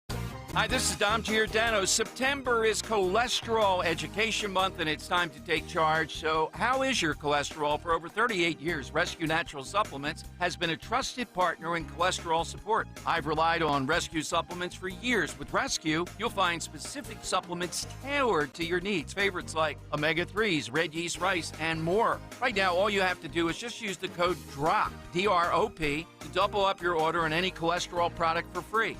Call today at 800-26-ALIVE, 800-262-5483. Speak to a knowledgeable product consultant or use the code online when you visit res-q.com, res-q.com.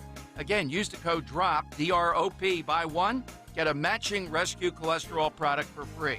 I've personally seen the firsthand benefits of Rescue supplements. They are incredible. Remember, use the code DROP, D-R-O-P, to double up your cholesterol support order for free today. You're out of breath. Have a constant dry cough that won't go away. It could be interstitial lung disease. ILD is rare, but it's serious. It can be the fight of your life. And you can't face the fight of your life if you don't know you're in it. Ask your doctor. Find a pulmonologist. Get answers. There's hope. There's help, but don't wait. Go to lungsandyou.com/fight-ILD. I'll tell you what, I cannot wait. I can't wait for the trip of a lifetime. And I hope you join me. Please, let's escape. Escape to one of the most beautiful places in the entire world. You know, the last time the WPHT travelers visited Italy, they discovered northern Italy. Next, we are headed to southern Italy on a gastronomical tour of the most beautiful coastline, seriously, in the entire world, the Amalfi Coast. Join me for 12 magical days in luxury with the one and only professionals, once again, from Conservative Tours. So if I'm putting my good name on the line here, I want to travel with the very best tour operator in all of Italy, my friends at Conservative Tours. A+ rating with the Better Business Bureau, by the way. We're going to take the high-speed jet foil to the Isle of Capri. $52.67. That includes your airfare, luxury hotels, dining events galore. We're going to remember this and talk about this for years. Toll free, 888, call now, 888-733-9494, or just go to conservativetours.com. I'm talking about the Abbey of Monte Cassino, Italy's best-kept secret, Puglia, medieval, Caserta, Sorrento, Pompeii, a chance to see the great sights in Rome, the Colosseum, all before we head back home. We're not going to want to leave, but we're going to have a wonderful time and make some cherished memories together. Join me next spring in Italy. I'll see you on the Isle of Capri. How does that sound? Call now, 888-733-9494, conservativetours.com. talkradio1210.com. Tell them Dawn sent you. Be sure to follow Talk Radio 1210 WPHT on the free Odyssey app. Download it now.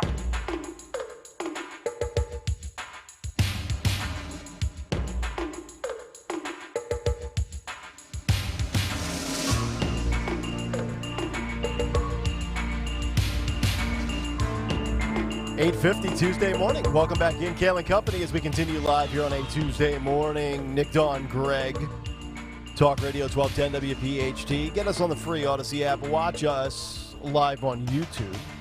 YouTube.com/@1210 WPHT. Hit the like and subscribe buttons. 1 hour from now, 9:50. Disney keyword continues. Final few days of the month of September. We give you that keyword. You take it to 1210WPHT.com. And, of course, enter for your chance to win a free trip to Disney. Cut sheet part due. Dawn's Big 3 at 9. We've got all sorts of good stuff, including another prize for our morning mystery movie clip, which is just 30 minutes out. 855-839-1210, the phone number. So this is kind of interesting. You know, we talked about this for a while. I think this was back in, this had to be August, where Sean Hannity had a little one-on-one sit-down with the governor of California, Gavin Newsom. And he said, you know, as they were having their conversation, I would love to have you and the governor of Florida, Ron DeSantis, in a debate. I'll moderate it. Gavin, economy, 90 seconds go. I'll shut up and get out of the way. Same thing for Ron DeSantis. Ron, saving democracy, 90 seconds, your thoughts go. And now it is official. Sean Hannity will moderate what they are claiming on Fox News' website in a Fox News article. This will be a groundbreaking debate between two governors, in Gavin Newsom and Ron DeSantis. The 90-minute event will air at 9 p.m. on November the 30th in Georgia, marking the first time that the two prominent governors will face off in a debate.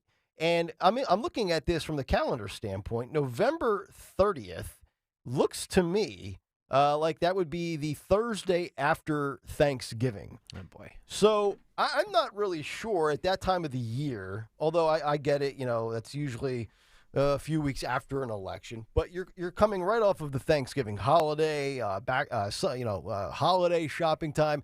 I got to tell you, I don't know that this is going to come off as a smashing hit. And from my standpoint, the reason why I'm not overly excited about this is at this point, well, let's just look at it right now. It's still 2 months and 4 days away. Where is mustard? Where will DeSantis be at that point?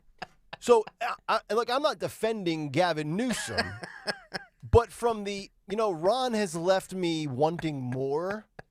I don't know that I'm excited to see more mustard. More mustard, yes. I don't really know that I need to see him and Gavin Newsom. Mustard. In a November 30th debate. I mean, because I said this last week, and I wasn't saying it for like a shock value or to crush the guy. Like, I don't know that Ron DeSantis would be the nominee in 2028 anyway. So it's like we're... Sorry. What? You okay? It's just that mustard thing. I know it does. It gets me every time. Man. And now, here's the thing. I'm Shame crying. on you, because every time now I hear Governor DeSantis, his name, I play that in my head. All of us do. Yes. Mustard. I get tweets about it all the time. People just tweet me the word mustard.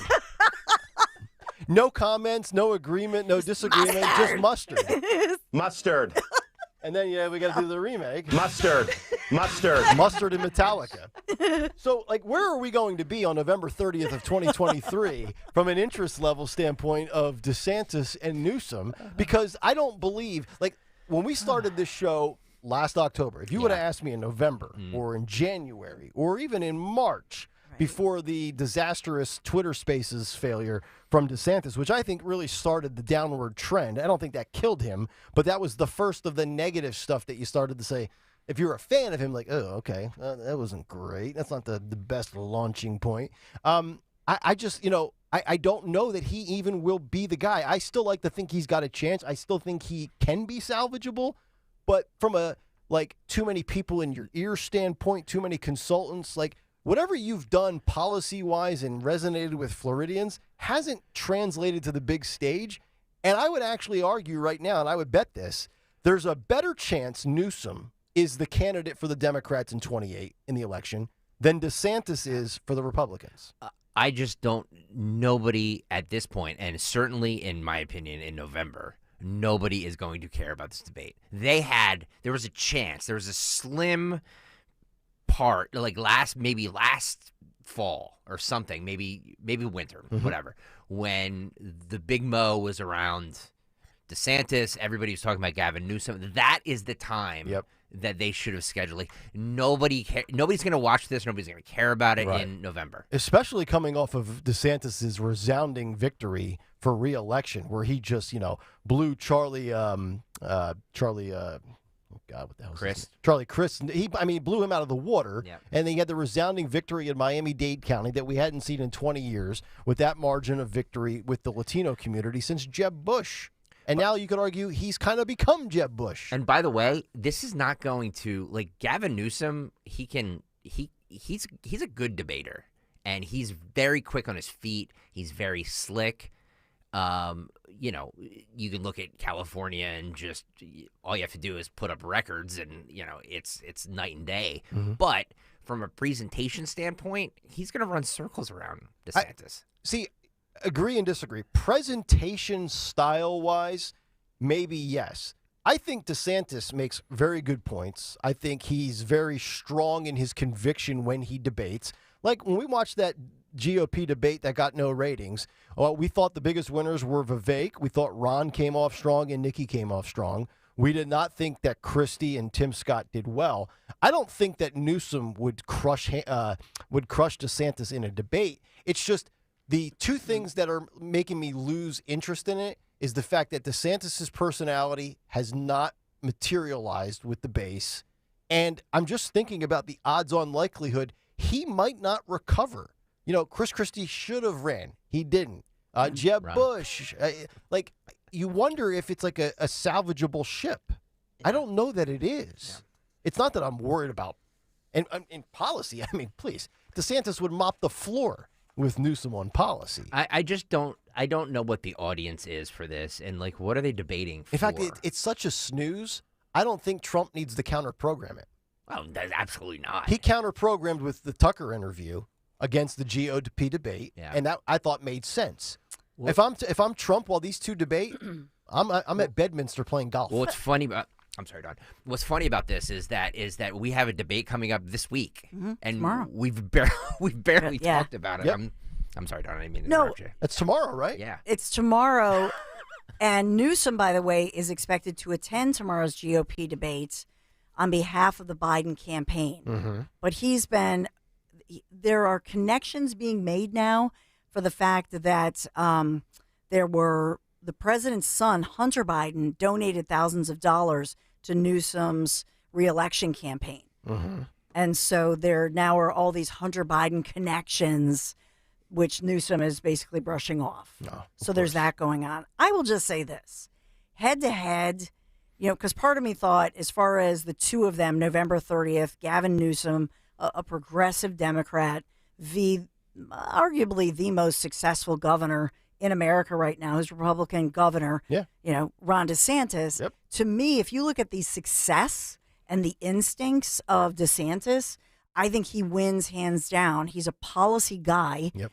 He was like the captain of the Harvard debate team. As far as policy, you might find that boring, but his policies have proven successful far more to Gavin Newsom's disaster, where people are scrambling to get out of the state of California. Tracy writes on the YouTube chat, Florida has the highest home insurance prices in the nation. Floridians I know are not happy with him. Guess what? When I owned a home in Florida for many years in Naples, they had high prices then. Yeah. This has nothing to do with Ron DeSantis. Well, it's where after you the live. hurricanes, Yeah. well, it was they require you to have, basically three kinds of insurance. If you have your homeowners, and then you have the hurricane, and then you have your flood, and they escalated back. This was like prior to 2008. So this has nothing. You can't pin those high prices. Right. And as a homeowner in Florida, I can tell you this. For years, You can't pin that on this current governor. It's a All right. real problem. 855-839-1210. We'll get a lot in the final hour, including one-third of Democrats saying that America has too much free speech. What? You've been teasing this. I can't wait for this. Coming up next. You're going to get to it at 9 o'clock? I Yes, love it. we will. I love it. But right now, Dawn's got some free speech on QC Kinetics. Yeah, lots of free speech to free you up. You got to live freely. Talking about QC Kinetics, it's a difference maker and it's a life changer. Honest to God. I mean, you should see the patient satisfaction reports are absolutely through the roof. And QC Kinetics, by the way, I had a chance to meet some of the medical professionals in King of Prussia there, and they're just awesome people, professionals, all under one roof. And so let's say you're to the point where you just say, you know what, this pain, maybe in my knees, my aching back, my aching shoulder, I can't take it anymore. And you're headed now into the fall, this crisp weather. You don't want to travel over the holidays. You should see the patient satisfaction reports, QC Kinetics, and this is a breakthrough. It's based on breakthrough medical technology. They're just awesome. And I mentioned the King of Prussia Center there, but they're all over the region. Just do this. Seriously, QC Kinetics, what do you have to lose? I mean, why not just go for a free consultation with the medical professionals at QC Kinetics and check it out. You get a free consultation and you meet with them, but avoid surgery. What does that mean? It means zero downtime. That's what I'm talking about, zero downtime with QC Kinetics, the medical professionals there. They're incredible people, and this is a game changer in your life. QCkinetics.com. You want to check them out. They're all across the region. I know the one that's in the Abington area is one of the busiest. That's why I visited the one in King of Prussia. But this is something you've got to call for a free consultation. QC Kinetics, whether it's your aching back, your aching knees, your aching shoulder. Do this for you. Do this for your loved ones. I promise you, you're not going to regret it. And avoid any downtime, no drugs, no surgery. QC Kinetics, truly life-changing. Tell Dawn sent you. WPHT, WOGL HD3 Philadelphia. From the Cherry Hill Volvo Studios, where relationships matter. Always live on the free Odyssey app. Wesley Financial Group is not a law firm. This story is called The Ugly Truth About Timeshare. If you think you've done your family a favor by buying a timeshare, you need my help. Hello, I'm Chuck McDowell, CEO and founder of Wesley Financial Group. 10 years ago, I started helping folks cancel their timeshare. And in the process, started what's now called the timeshare cancellation industry. Timeshare is the only thing that you can buy that you can't tell me how much it's going to cost or when it's going to end. When you buy a timeshare, you give them a blank check to fill out any amount they want for annual maintenance and assessment fees. The crazy thing is, this never ends. Even when you die, your family's now going to be stuck with this burden. Stop the insanity today. Call my office now. If we take you as a client, I guarantee we'll cancel your timeshare or you'll pay nothing. Call for your free information kit. 800-990-3434. 800-990-3434. 800-990-3434. Lose weight and feel great with NJ Diet. NJ Diet uses DNA and blood work to help you lose weight and keep it off. Tune into the radio show Sunday at 2 or visit njdiet.com. Hi, this is Norman the Floorman from Norman Carpet. Hey, I went into the clothing store. I said, show me something cheap. He told me to look in the mirror.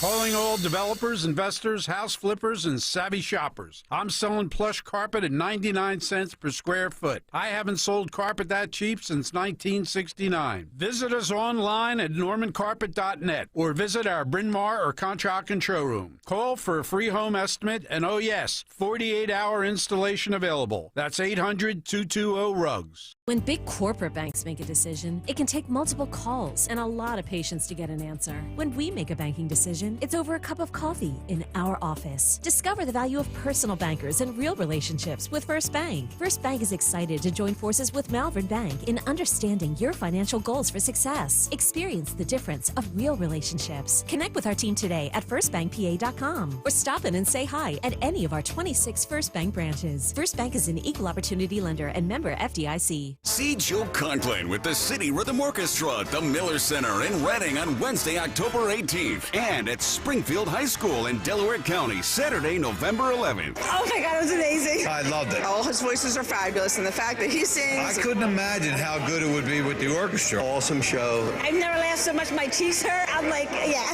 That's Conklin and City Rhythm at the Miller Center in Reading and at Springfield High School in Delco. For tickets, go to joeconklin.com. JoeConklin.com!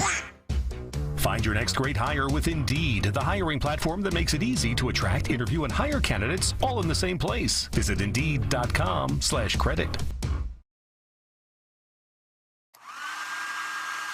I feel like I'm constantly cleaning hair off my bathroom floor. At least my Swiffer Sweeper makes it easy.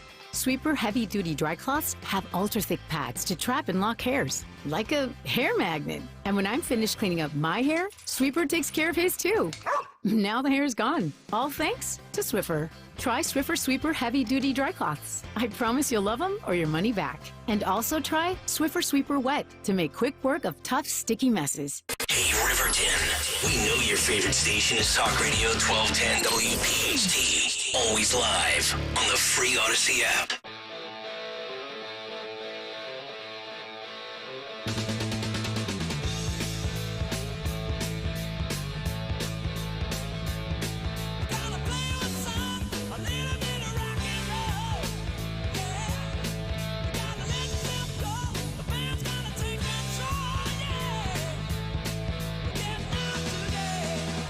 Kayal and Company, 9:06, fourth and final hour underway on a Tuesday morning. Talk Radio 1210 WPHT, Nick Kayal, Dawn Stensland, Greg Stocker, Daniel Valdez, Anthony Dorenzo here as well. Morning mystery movie clip at 9:20. Dawn's Big Three at 9:30. Part due of the cut sheet, as well as our Disney keyword, coming up at 9:50 this morning. 855-839-1210 is the phone number. So a lot of stuff that we've discussed this morning. If you missed any of the show, download the Odyssey app, hit up the rewind feature.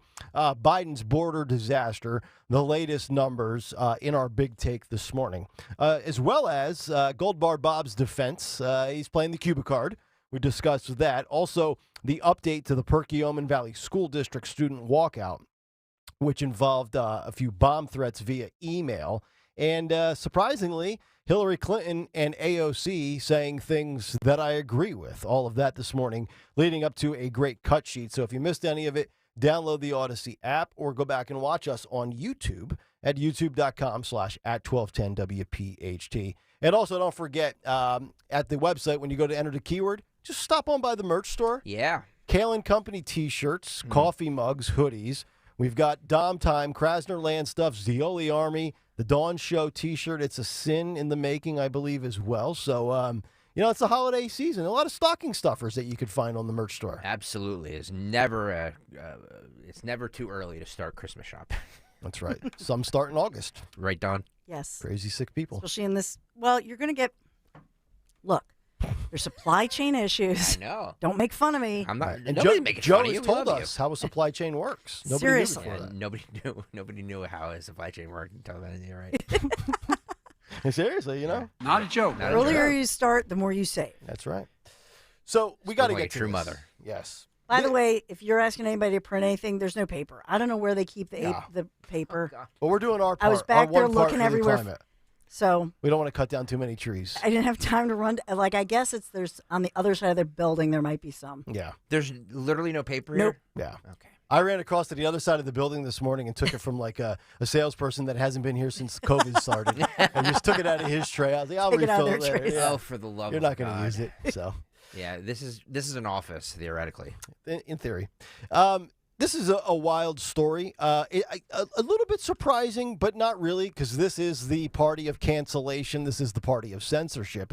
But Real Clear Politics did an opinion research poll that found that 1/3 of registered Democratic respondents feel that Americans, hold on to your steering wheel, have too much freedom to speak freely. So, Can you ever be too free? Apparently not. Kayal and Company, the station, we believe free speech lives here. It's one of our mantras.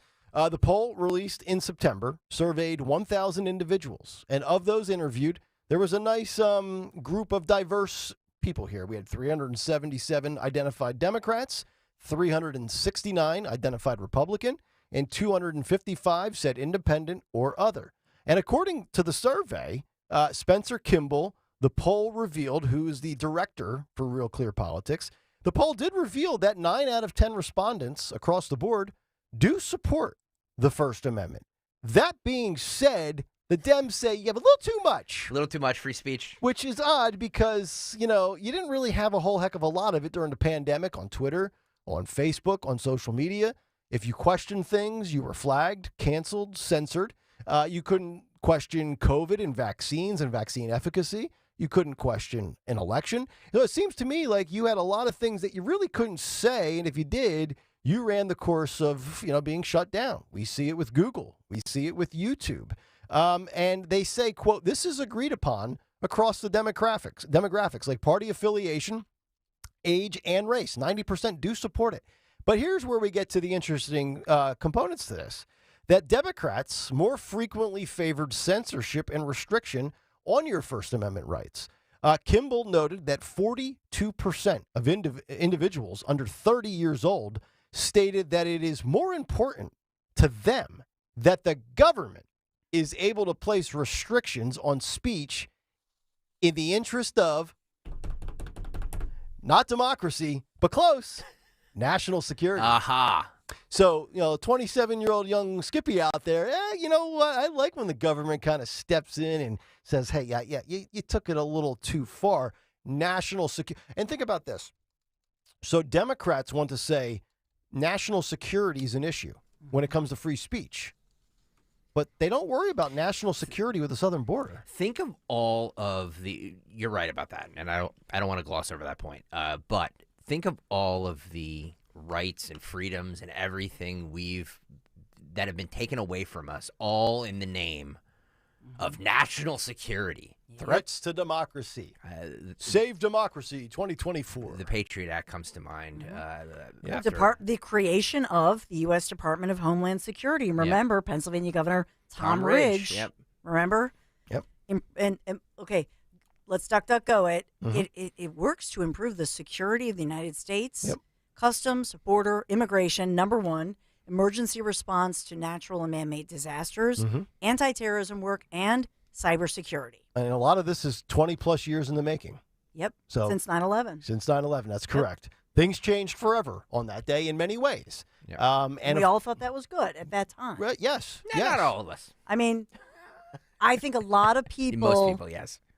I'm just the majority of Americans thought, oh, this was horrifying. Yeah, we were antiquated. Yep. So we have to create this whole new department. Right. A lot of money. Yep. 42% under 30 say it's important to protect national security by limiting speech. Only 26% of those over 65 agree with that. Read that stat again. Yeah. So 42% of individuals under 30 stated it's more important to them that the government is able to place restrictions on speech in the interest of national security. 42% of people under 30. Only 26% agree with that 65 and older. And again, when we talk about free speech, we're not talking so much because there's two different things here. The First Amendment, it's what the government can restrict. We're not talking about what YouTube as a company can do or Twitter or Facebook. Even though I disagree with all of that, you still start to run that real slippery slope of private companies and what they permit versus what the government allows. Those are two separate things. You know what they should do to all of these individuals? They should go to their social media and their phone, which they live on, and say, this would be like, let's just kind of blur out about a third of your face or your words that you're trying to communicate on TikTok or social media to try to give them a sense that they'd be like, oh my God, like why is this happening? What if you took the LMAO away from Gen Z or the LOL or the TMI or the WTF? LOL is not cool. Okay. Yeah, LOL's kind of jumped the shark. It's funny too because these are is the 42% of people under 30, are they Democrats or are they is that everybody? Democrats. Democrats. No, they're not even Democrats. They're just ignorant. And then you said 26 over what? 26% 65 or older that are Democrat, which I'm actually a little surprised by that. Let me just tell you, in the Democratic Party, there's this huge divide between the young progressives and the older classic liberals. Classical liberals. Oh, well the said. Bill Sure. Maher's and all those guys who would never in a million years agree with what somebody under 30 is saying. Yeah, that's why I'm careful anymore to say Democrat, because that's not what we're talking about here. Yeah. It's a whole new wing of the I don't is it left or just lost? You know what I mean? I don't even think it's left. I think it's just lost. The poll found that 34% of Democratic respondents believe Americans have too much freedom to speak freely, while 14.6% of Republicans agreed. Only 22% of Democrats stated that Americans have too little freedom, compared to 46% of Republicans. Which, to me, the thing that bothers me the most with all of this is, they don't think the First Amendment should be absolute, but they're scared of different thoughts. They don't like certain facts because their feelings would be squashed by the fact that you probably shouldn't feel that way. And they hate the marketplace of ideas. This is the same people that they hate capitalism.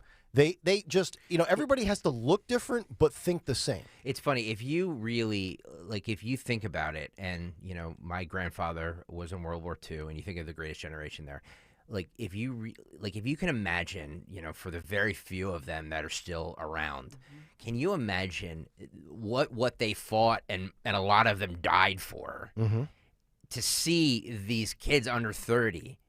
Right. 42% of them say, "Yeah, you know what? We have way too much freedom." Can you? That wouldn't even have crossed their mind. This is what They said. This is what we fought for. This is what we were fighting for. For you, I want to swear so bad. Hey, Beeps. free speech lives here, sir. You beeps. Exactly. Bleeps. I know. It's so. How far we've come since that. That generation, and thank God. A majority of them are not around to see this because they would just be like, "What? We already did this." Yeah, I mean, you think about China and the it's a police state. It's state-run media. I mean, we've heard the stories of how China censors things on TV from Disney and bleeps out certain things or edits certain things, all in the name of trying to really narrow a message and not allow your brain to go this way or that way or to challenge this theory. And a lot of this, honestly, this starts with the young generation, and then it's really promoted and advanced in universities and colleges. Yep. We gave you that story a couple of weeks ago about which colleges value free speech most. Harvard is the least open to free speech. I will say this, though. Radical ideas have always been present on college campuses, but the radical ideas, in my opinion, have changed, where they were fighting for, the radicalized groups in the 60s that were fighting for, to be able to speak out about what they saw as an unjust war. And they wanted more speech. What you see today are these kids that want less speech. Yeah. If there's a speaker that comes up on stage that they don't like, they cry to their professor, or they want them banned. Yeah. Or if a professor, brings up a controversial topic for them to debate, they have to go cry in their safe space. Yeah. It's such a different radicalized thought than what the 1960s were. College was supposed to be a place where you expand your mind. Now it feels like it's a place where you narrow your thought process and just go into one specific echo chamber and then just basically eliminate everybody that disagrees with you and essentially just share the same talking points with the crowd or the circle that you're a part of, which is really fascinating. I mean, I remember there was a high school debate team. Yeah. Do they still have debate teams in high school? I'm surprised they do, to be honest. I wonder what's off limits. I'd be willing to bet there's a long list of things that are off limits. Well, I think I can say because my kids did it and do it, but you usually try to avoid certain political areas because if you trigger, you don't know which judge is going to get triggered. And so generally speaking, we always tell our kids, just avoid politics. Right. in general. Unless policy, you're- yes. Right. Politics, partisan politics, not a great topic. Unless your sons want to wear Kayal and Company shirts to school, which we encourage. But talk policy and issues rather than partisan issues, and that generally is okay. And speaking of that, I mean, earlier you talked about what happened at Perkiomen, Valley High School and that walkout. I think that maybe 30-something, 25 to 30-something generation want, less free speech or what have you.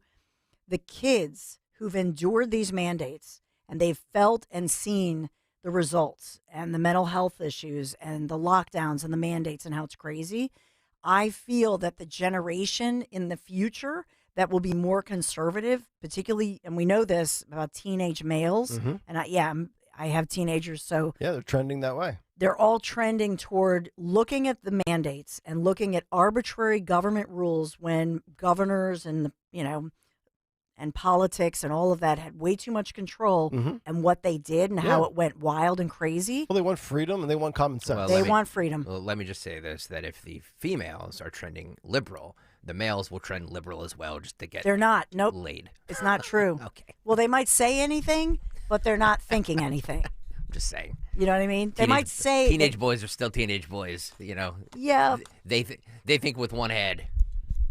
Well, I would say mustard. Oh God. I would say they might not. That's the other piece of this. The reason some of this is not healthy is that you can't speak your mind if you're a teenager. Yeah. If you're any teenager right now, look at Perkiomen, look at how they're being canceled and how they're being portrayed in the media right now. Right. And so these high schoolers right now, they are learning important life lessons.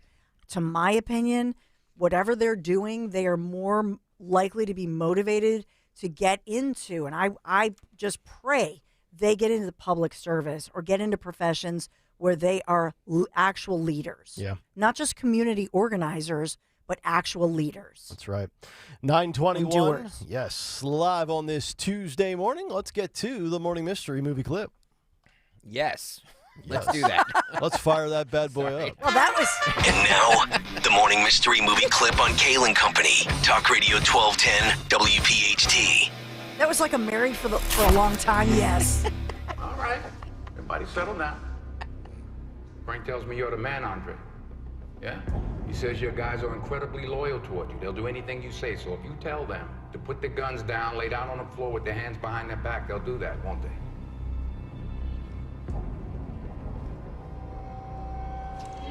Indulge me, Andre. Tell them to lay down. There you go. Thank you very much. There you go. Mr. Pushkin thanks you very much. We're going out of business. Closing down shop. Mr. Pushkin thanks you very much. There you are, sweetheart. Go. You're welcome. Please accept these parting gifts on behalf of Mr. Pushkin. Think you know what it is? Be caller 12 at 855-839-1210, and you could win this great prize. Oh, another 4-pack of tickets to the Battleship New Jersey in Camden, New Jersey. If you can identify that movie clip, caller 12 855-839-1210. It came out 9 years ago today. Wow. Led by one of my 2 or 3 favorite actors of all time. By the way, if there's ever a reason to watch YouTube, youtube.com/1210WPHT, it's because we play the movie clip. We're giving it away to you. I was watching that and I'm like, oh, we started doing this. Cool. I know. Unsolicited, by the way. Good job to the boys in the back for that. Thank Nice you. work. Caller 12 855-839-1210. Find your next great hire with Indeed, the hiring platform that makes it easy to attract, interview, and hire candidates all in the same place. Visit Indeed.com/credit. Bringing in your front line is as easy as 1, 2, key. SEPTA Key Advantage is a unique and valuable transit benefit program that gives your employees all-day, everyday access to the entire SEPTA system. That means your staff can get in for their first, second, or third shifts and even travel the system on their off hours, seamlessly and affordably, all thanks to you. Learn how easy it is to customize a SEPTA Key Advantage program for your team at SEPTA.org/partnerprograms. That's SEPTA.org/partnerprograms. Station WPHT AM, an equal opportunity employer, is dedicated to providing broad outreach regarding job vacancies at this station. We seek the help of local community organizations in referring qualified applicants to our station. Community organizations that wish to receive our vacancy information should contact Lisa Morton at WPHT AM by calling 215-234-2400. In addition, all listeners are encouraged to visit odysseyinc.com/careers for an online listing of job openings at all Odyssey radio stations. This is Larry Steinhess of Investor Schooling. I am so proud to announce the continuing success of our students at Investor Schooling. You already know that at Investor Schooling, we teach real estate investing and stock options. Did you also know that we teach things about tax savings, estate planning, and business coaching as well? We teach things about money I bet you never knew. At Investor Schooling, we teach from the perspective of true experience. If you want to see what our students think about Investor Schooling, please check out the over 160 5-star Google reviews. To find out more about how you can change your financial life, go to investorschooling.com or call 866-424-2829. That's 866-424-2829, and you can attend a complimentary class this Thursday at 7 p.m. Attend that class and see for yourself what Investor Schooling is all about. Go to investorschooling.com or call 866-424-2829. That's 866-424-2829. We can't wait to see you this Thursday. Hi, this is Dr. Brad Schaefer. As a podiatrist, I can tell you no two people's feet are alike, which is why I recommend Dr. Scholl's custom fit orthotic inserts. They're customized for your feet, so you get a unique solution your feet really need, not just a one-size-fits-all insole. They're clinically proven to provide pain relief for achy feet, knees, lower back, plantar fasciitis, and heels. Take the Dr. Scholl's Custom Fit Orthotics Assessment in Walmart today, now in the foot care aisle.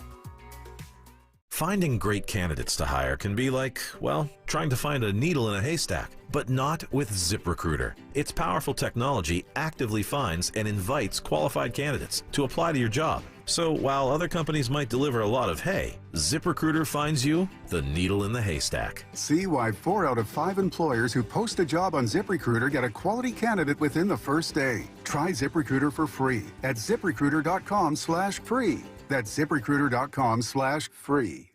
We are Nancy and Robert Harding, and we became Crash Proof members in 2018. It is important to go to a Crash Proof event. I went to the event. He wouldn't go. I tend to be a little more skeptical. He's skeptical. If you're skeptical of the Crash Proof event, I'm probably the best witness you could get. I am convinced now. With the Crash Proof system, the interest gets credited to your account, and then you make interest on that new principal amount. I saw the 12% return. The compounding on that is going to just push our value up that much quicker. Double-digit interest is possible any year. And he can thank his wife for going to that event. Can't you, honey? Every good husband knows that that's what he should do. Listen to his wife. Reserve your seat to see America's Retirement Dilemma, a documentary of Wall Street's rigged system at Springfield Country Club on Tuesday, October 24th. The event is followed by a complimentary dinner. Registration is required. 800-722-9728 or crashproofretirement.com. Don't let woke win. Follow 1210 WPHT on the free Odyssey app. Download it now.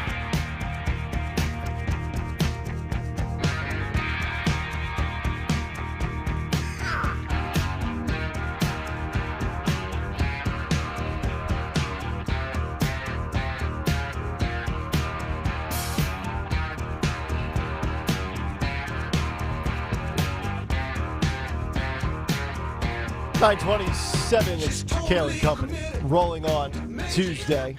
Another dreary, drizzly, damp day in the Delaware Valley.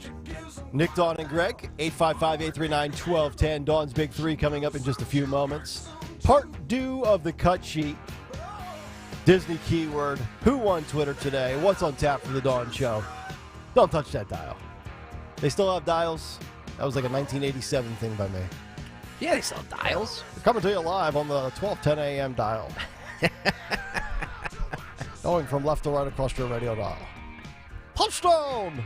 Let's get our morning mystery movie clip winner in here. We've got Amy, and I believe she knows exactly the clip we played for you just a few minutes ago. Amy, good morning. What movie did we just air for you? Good morning. It is Equalizer, part 1. That is correct. My guy, Denzel Washington. Nice job out of you, Amy. 4-pack of tickets to the Battleship, New Jersey in Camden. We thank you for playing and certainly thank you for listening. Thank you very much. You got it, Amy. In and out, winner, boom. Not very excited. Nah. Well, nuts and bolts. Give me my 4-pack, she said. A lot of women winning over the last couple of days. Have you noticed that? Yeah, how do you feel about that? I love it. You do? Yeah, I love it. Okay. We have a lot of men listening. Yeah. Lots of men listening. Got to mix it up a little bit, right? But it's nice to hear the women representing. That is right? correct. Yeah. Because the women are smarter and faster, clearly. Well, yeah, for sure. That's science. Or they have the same movie taste that our associate producers do. We're young men. Which says a lot about our producers. But Equalizer, great movie, and big fan of Denzel Washington. By the way, before we get to Dawn's Big Three, there's some debate going on in the YouTube chat. Dawn, are you drinking coffee out of a glass? Yes. She's been known to do that from time to time. It's a pint glass. Yeah, it's a beer glass. Yeah. How do we feel about that? Do you do that at home? Put that up on the YouTube. Put that up on the YouTube. My one thing. Chat. Yeah. What's your one thing? Yeah. She goes, instead of the Kayal and Company coffee mug, instead of a Yeti, instead of by the the coffee way, cups here, she goes glass. If this huge beer style mug were full, believe it or not, and it's an optical illusion, but the Kayal and Company cup, I could pour the whole full thing. Yeah. It would fit. Right. That's the best size way without somebody getting triggered that I'm trying to say something else. Well, the Kayal and Company mug is 15 ounces, and that glass you have is a pint, so that's probably 16. So it's almost identical. Yay! Let's do a poll, Daniel, if you will. Yay or nay? Dawn's holding her cups up, by the way, on YouTube. Dawn, you better keep your mouth closed. My cup runneth over. And she's got lipstick on both of them. Oh, man. Yeah, see the lipstick, too. Daniel, yay or nay, coffee in a glass pint? Yeah. So you don't do this at home, right? No. Doesn't it burn your hands?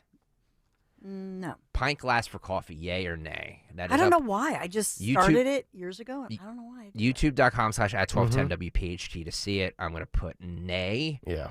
You're winning at 60% right now, Dawn. And by the way, too, speaking of drinking out of cups that you usually don't drink out of. 50-50 right now. I came to the realization I don't have any wine glasses at my house. I've got beer glasses and pints. I've got shot glasses. I've got my bourbon rocks glass. But I grabbed a bottle of Cabernet 2 weeks ago. I was in the mood for a little red wine, and I realized I didn't have any wine glasses. You got to go stemless wine glasses, by the way. Okay. Way better. Yeah, I didn't have any of them. Okay. So I just drank them out of the same thing Dawn's drinking coffee out of. I just drank wine out of that. Oh, boy. Yeah. I always wanted to fill the whole damn thing up at 16 ounces. Do you need counseling? Do you need No, I need help. I need help filling out my house with the accessories that a person should have. It needs a woman's touch. I don't have any pot holders either. I realized that. I was boiling pasta 2 days ago. I'm like, I don't have a pot holder here. What am I doing with my life? I'm smelling sponsorship opportunity. Oh my God, there's so many things. Remake.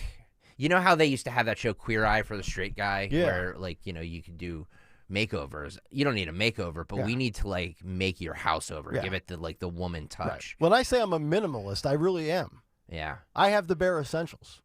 Maybe there's a sponsor out there that wants to remake your house and make sure you have the bare essentials because I think those guys are meeting around about 15 minutes from now. It's Tuesday. It's Tuesday. By the way, the pint glass for coffee, nay at 62%. Truthfully, I just didn't want to get the Kayal and Company cup because I hold it up all the time. Yeah. I just didn't want to get it dirty. Well, it's on my. I have one right now. It's holding pens on my desk. I'm just like, well, this is not doing anything for me. I need to promote, so I have to make sure I bring it in here. Yeah. Which, by the way, do we have an update on the hoodies? Because it's almost hoodie season. I'm going to need to wear the hoodie on camera. I know. Product placement, You will get hoodie soon. Pimp the merch Just out. relax. We got to get these people to buy them. I know. Just relax. Hoodie season's a great season. Who doesn't love a nice hooded sweatshirt when it's 52 degrees? Well, great. Coming in the morning, it's this week. Yeah. I think we will see a second summer. We're not supposed to say Indian summer anymore. So we will, I think starting Sunday, we'll see a second summer. Richard Notaro says, so what Dawn Stenzel is trying to say is that size does matter. In a coffee cup. In a cup. because it's bigger than a normal cup. Yeah. All right, 9:33. Let's pivot away from this before I say something and make a little transition to Dawn Stensland for the Big 3 at 9. It's the Big 3 at 9 on Kayal & Company. So number one, yes, we do have two individuals, and this was a breaking news story, a developing story, two individuals near the White House found with some kind of ammunition, kind of a bizarre discovery. But, of course, President Joe Biden today will be standing in Michigan on the picket lines. This is the first time that anybody knows of in history where a sitting U.S. president is actually joining a strike picket line. So, but Biden will quickly move in and move out because Trump there is tomorrow during the GOP group is in the Reagan Library in California. Okay. So a lot of moving parts with POTUS, former POTUS, etc. Okay. I do want to take you to this free lunch or not a free lunch program, and it's a controversy about school lunches in Deptford in South Jersey. And so we've talked about this for years where this happens, where there are, kids who can't afford or for whatever reason the parents aren't paying for the student, for the school lunch. And then some school districts or private schools actually have a program where if they know the person has need, they just wipe it out and they never embarrass the kids, that sort of thing. Mm-hmm. In New Jersey, it's called the Hunger-Free Students' Bill of Rights. So it prohibits schools from serving alternate meals to students with any delinquent meal accounts. Now, if you remember this in the past, what they would do is they would serve for free kids who, maybe they can't afford it or their parents haven't paid, but they didn't want to turn kids away. Right. So they would give them peanut butter and jelly or tuna fish. Mm-hmm. And then those kids were like, you're the stinky tuna kid. Mm-hmm. And they would find, I used to sit next to the stinky tuna kid. Yes. I love tuna fish, for the record. So do I. Right? But, kids are going to be kids. Yeah. And they're going to say stupid, mean stuff. Mm-hmm. And so this one now is the latest one. So they created an entire state of New Jersey policy where you can't basically create, a special free meal for kids. Yeah. You have to serve them what all the other kids have. Okay. So now the state has ordered this particular South Jersey district late last week to suspend its policy because the Deptford School District, it got in big trouble because it was cracking down on these unpaid school lunch accounts. Okay. So this is an ongoing story. They're trying to say, no, you've got to pay. And so now this has ignited all this debate. The Department of Agriculture is now involved. It oversees the Jersey school program lunches. So I know there are meetings and there's a school board meeting. The school board rescinded the policy, said it's going to revise it to comply now with New Jersey state regulations. I mean, this is a whole thing. Yeah. But I just wanted to update you that they have now revised it. However, what are they supposed to do? They've got like $77,000. How do they pay for that? Where does that come from? Right. That's the big question. And here, the school lunch was always an interesting thing as a child growing up.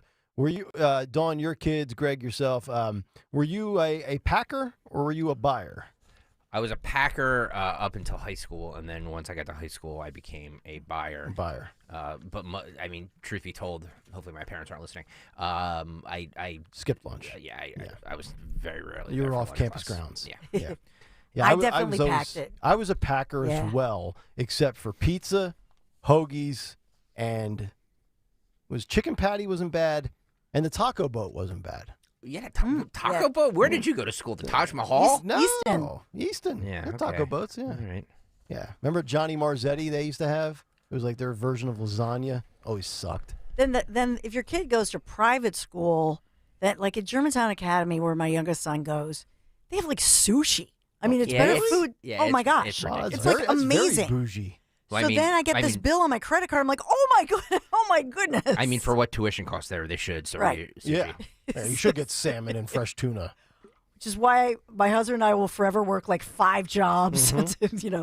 But I think so. As far as this goes, and I've been in that position where as a volunteer mom at different events, if a kid comes up and they're thirsty or hungry, I'm going to pay. Like I'm not going to. It's hard to nobody's deny going a to kid deny. and have a kid go hungry. Yeah, and there are kids, who they live with their aunts. They, you know what I mean. There are all kinds of circumstances that is nobody's business. to my belief, the issue here is that you can apply. The issue in Deptford is they're saying all the parent has to do is apply for this. And there were some issues with people who are not here legally, and therefore they don't want to fill out any paperwork. Wow. So it's that issue going on and impacting. This is another one of those, fueling the southern border issues. Yep. That you have communities where all the kids are going to school, and the schools have come out and said, we don't ask. We're not going to report you to ICE, but there's such a hesitation and mistrust and distrust that some of this now is spilling over into these issues. Because if they apply for it, they're going to get a free lunch. Sure. So that's not the issue. Let's just go back to the good old days where people, took the lunches from the nerds. It's like my lunch. Shake it down. That's mean. You going to eat those fries, Junior? I didn't think so. That's not right. Give me your can of Surge while I'm at it. This tuna salad looks good. And you open it up and you smash it in their face. Yeah. Oh, the good old days. Remember Johnson's lunch in the Breakfast Club? He had all the major food groups represented. Who's your dad? Mr. Rogers? No, Mr. Johnson. Sorry. What do you do at the math club? We talk about math. And what do you do at physics club? We talk about physics and properties of physics. I might go home and watch the Breakfast Club today. I've referenced that 3 times today in one show. Yeah. I need help. Speaking of education, Temple University announcing Richard M. Englert will serve as the temporary president. So he's been there for many years, but that's a breaking story this morning as we follow Temple just can't catch a break with everything that's going on there. And also the Birds made history with that score, number 3. I'll choose this one. That 25-11. We've never had that score. That's kind of hard to believe. Well, no, it's an odd number, but it's still an under. It's still covered. Stop. Hey, dude, next Sunday's game against the Commanders now, it's $40 on the line for I that know. one. Well, what's the number, 7.5? 7.5 right now, yeah. You're on the money line, huh? Yeah, I'm not. I don't like the spread in that game. Yeah, I hate 7.5. Yeah. Yeah, and by the way, speaking of the Commanders, the Washington Commanders are being accused of defaming Native Americans. Here we go. Yeah, we're going to actually talk about this tomorrow. I saw this. Okay. And also, the Kansas City Chiefs are dealing with pushback now that some people want them to quit the tomahawk chop. Oh, yes. So, yeah, we'll be talking about that tomorrow as well. Well, the big question is will Taylor Swift, since she's a fraud and sellout, will she do the tomahawk chop now? Oh, no. Because it's I would love to get a picture of her doing that. Oh, I know. Taylor, you can't do that. That would be very politically incorrect. You're offending a segment of the population. Yeah. I think that Taylor Swift is somebody who this is her dating a guy her guy du jour. You know? I think that Travis is going to get his little heart broken. Oh. He was seen after the game driving around in his old school convertible. Did you see that? Yeah, I did. Yeah, he's going to get his heart broken. That's what's going to happen. I think Mama Kelsey, Donna Kelsey, she knew it. And then it's like, oh, this one, Ed, this was it'll be a fun ride. Yeah. It'll be a fun ride, but then he'll get his little heart broken. It's fine. There it is. It's fine. Fun ride. Yeah. Fun ride is all that matters. That's all we want. And so Crazy Eyes. More rain on the way. She's a goer. Kayal and Company News Live, Big 3. All right, thank you very much, Dawn. I'll get away from Potty Mouth Stalker, and we'll get to What's on the Cut Sheet Part 2. What's on the Cut Sheet? Part 2. Sometimes I have to stop myself. Sorry about that. Yeah. Maybe they should give me a dump button in here for you. Sorry, I had to beep the program director. I don't think that's ever been done before. I know. Also, we went an hour and 15 minutes from 7:30 to 8:45. I don't know any other PD that's letting you do that. No.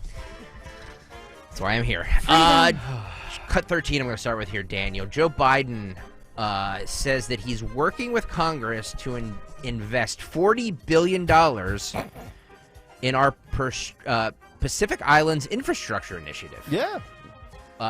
It's a lot of money. Sounds like a good cause.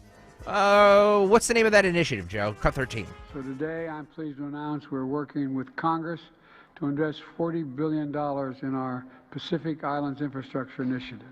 We call it the PI anyway. It doesn't matter what we call it, but that's what it is. I was going to get back to acronyms, and I'm going to withstand not doing that. Oh, my God. we call it the Magnum PI PG thing. Well, anyway, what the hell? It doesn't matter what we call it. We're just gonna keep spending like drunken sailors, right? It doesn't matter what we call it. We're just gonna keep spending. No, hey, it's just the amount of times he throws billions of dollars around to things that the average American doesn't benefit from is remarkable. Before we break here, Cassidy Hutchinson, you know her. She was on with Rachel Maddow last night for an exclusive interview. She's the former White House aide who was the key witness in the January 6th committee But hearings. she was never a witness, actually. She didn't witness the things. So she was on the Rachel Maddow show on Monday, yesterday, asked about a bunch of new passages in her book. The book is called Enough. One of them we discussed about Rudy Giuliani, about how he groped her. Rudy Giuliani denied that. We played that clip. When asked about that, she says she stands by her statements in the book. This is cut 15. Mr. Giuliani's remark in response to your allegation about him, which was graphic and gross, was that this was a disgusting lie against him. Do you stand by that statement despite his pushback? I stand by my statement and what I described in the book, and I agree that it was gross. There you go. You know, it's amazing to me how many times when you're selling a book, there's always like a ridiculous allegation that goes along with it outside of the book, which to me always tells me that the book's probably not worth buying unless you throw something on top of it to like drum up the interest. Well, that's the thing about this is that if you're a publisher and you, Cassidy Hutchinson, who's, you know, looks to me, I don't know how old she is, but she looks like she's in her late 20s, early 30s. She's a young woman. Okay.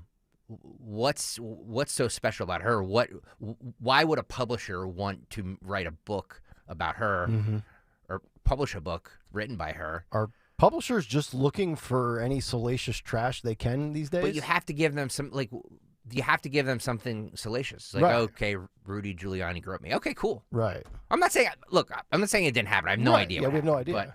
But she also She's 26. She also a lot of 26-year-olds writing books. But the critical part of this is that, to me, is that the Secret Service, when she told that story that she testified to, first of all, that testimony would have been thrown out of any actual courtroom because it's hearsay. Right. She's quoting a guy who was a guy who Right. talked to a guy. Right. That's not even there in the room presently. Yeah. And so the Secret Service has said there's 0 point that didn't happen. Yeah. Trump was in the way back of, what do they call it, the Beast, right? The big presidential SUV. He couldn't have physically, lurched toward. I mean, the story didn't make sense. Yeah.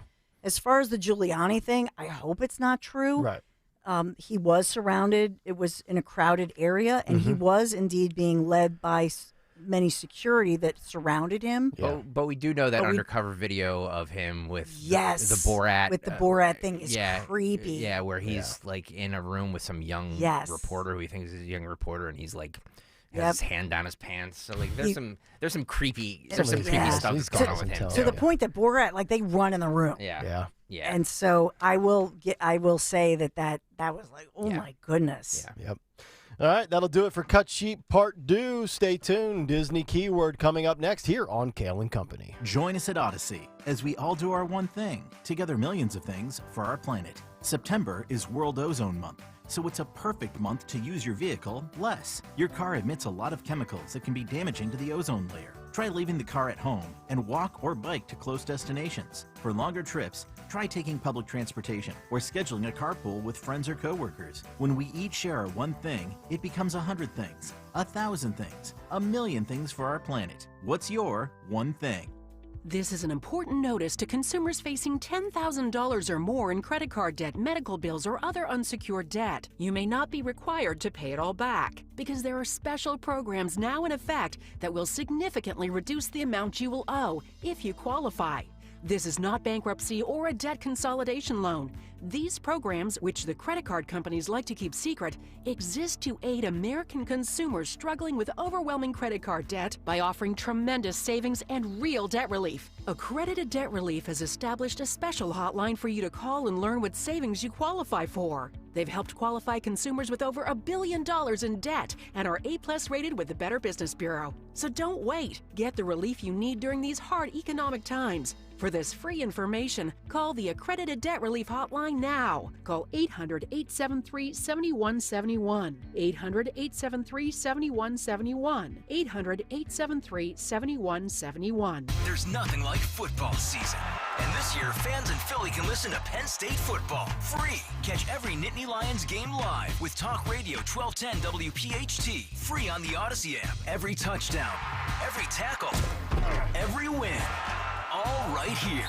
To get started, download the Odyssey app today. That's AUDACY. And search for WPHT. Available for Philadelphia listeners only.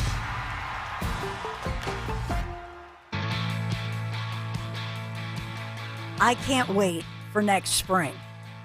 I want you to join me because the last time WPHT travelers visited Italy, they discovered northern Italy. Next, we are heading south, southern Italy, on a gastronomical tour of the most beautiful coastline in the entire world, the Amalfi Coast.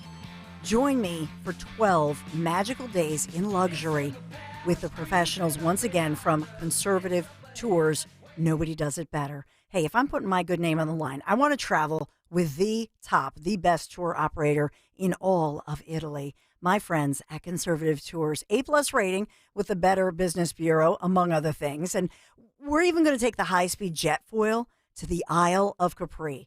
$52.67. That price includes your airfare, by the way. It's an amazing price. Luxury hotels. This is first class. Dining events that you and we are going to remember for years from now. Let's make these memories together. Call toll-free 888-733-9494. You can go to conservativetours.com. You know that these kinds of trips, you think about the Northern Italy trip, how many of you said, oh, I waited too long, these sell out. So the Abbey of Monte Cassino, Italy's best-kept secret, Puglia, medieval Caserta, Sorrento, Pompeii, and a chance to see the great sights in Rome. If you've never been to Rome, to the Colosseum, all of these sites, it's unbelievable. Please join me. Join me next spring in Italy, and I'll see you on the Isle of Capri. Call now 1-888-733-9494, conservativetours.com. Tell them Dawn sent you. Hey, Riverton. We know your favorite station is Talk Radio 1210 WPHT. Always live on the free Odyssey app.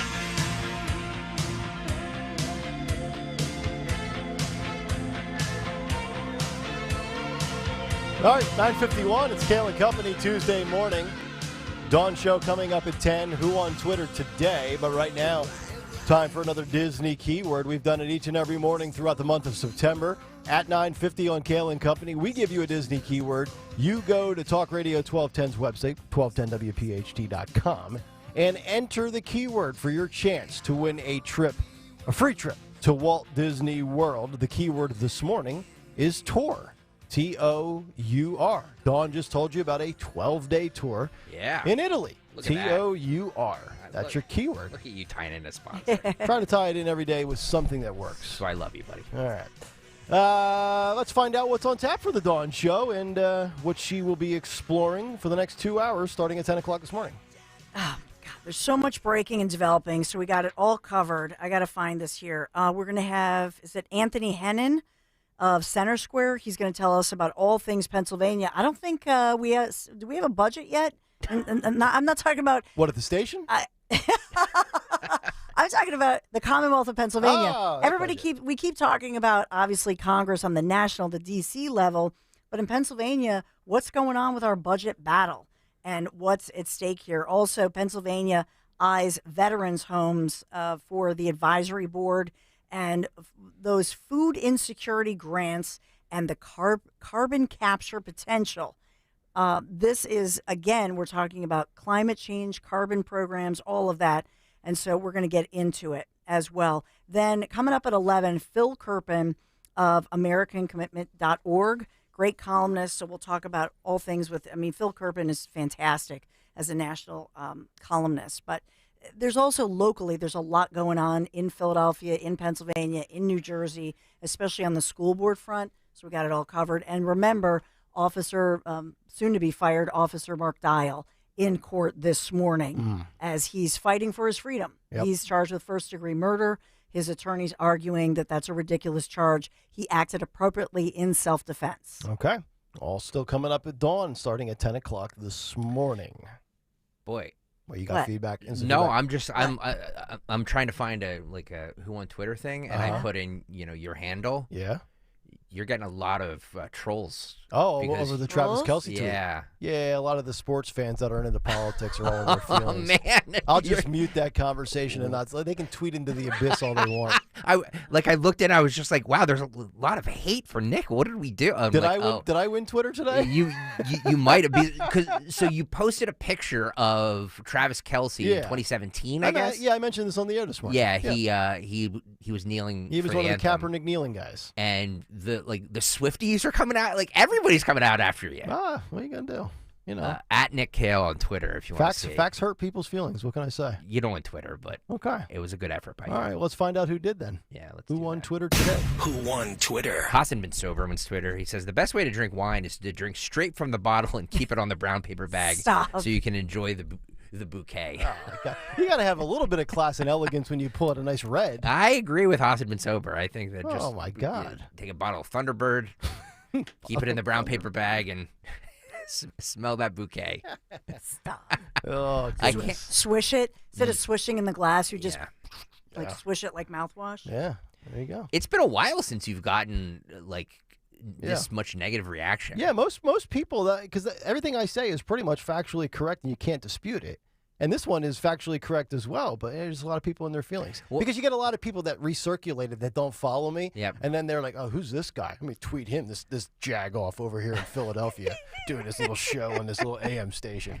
I mean, you're just writing, or you're just showing a picture of... Is there anything incorrect there? Nothing. He took a knee. The picture shows it. He promotes Pfizer, Bud Light, and dates Taylor Swift. Yeah. Oh, that is very right wing of that Nick Kayal guy. Well, I mean, he's like he's the guy du jour these days. Everybody wants to. Yes, you know. He's taken the mantle from LeBron James. Would we agree that Taylor Swift is the biggest personality in the world right now? Yeah, I think she's surpassed Beyonce. I think she's as big as it gets. Like, you don't get bigger than her. She just registered 35,000 new voters. Yeah. Half of those people don't even know how to vote. Yep. She gets them registered. Yeah. We gave you that story from Axios. Underwood. Oh, Dawn's pretty close. Fact checking us. It's pretty close. Swift. I mean, it depends because I think Carrie Underwood fans would say, but this one says Taylor Swift is the Swift biggest. leads. She sold 17.8 million albums. Underwood 13.4. So Carrie Underwood is pretty close. Oh, but yeah. I'm just thinking if Carrie Underwood fans are going to go, oh, hands down. Yeah. Her Eras tour alone makes her the biggest I would in say the world. Swift, Beyonce, and Carrie Underwood about as big as it can get. Beyonce, it's not 2006 anymore, dude. Yeah, she still carries a lot of weight. And don't take that out of context. You know what? This is a thing. Taylor Swift v. Carrie Underwood. So that's funny. That it's a thing? Well, I'll do a big take on it tomorrow. Remember Taylor Swift, she started out as country. Yeah. Yeah. Well, Right, Nashville? Everybody starts out as something, and then they become pop. I think that's the way it usually goes. All right, that's going to do it for us. We're out of time. Have a great rest of your Tuesday. Stay tuned. The Dawn Show is next. We're 3 back minutes away. tomorrow morning at 6. And as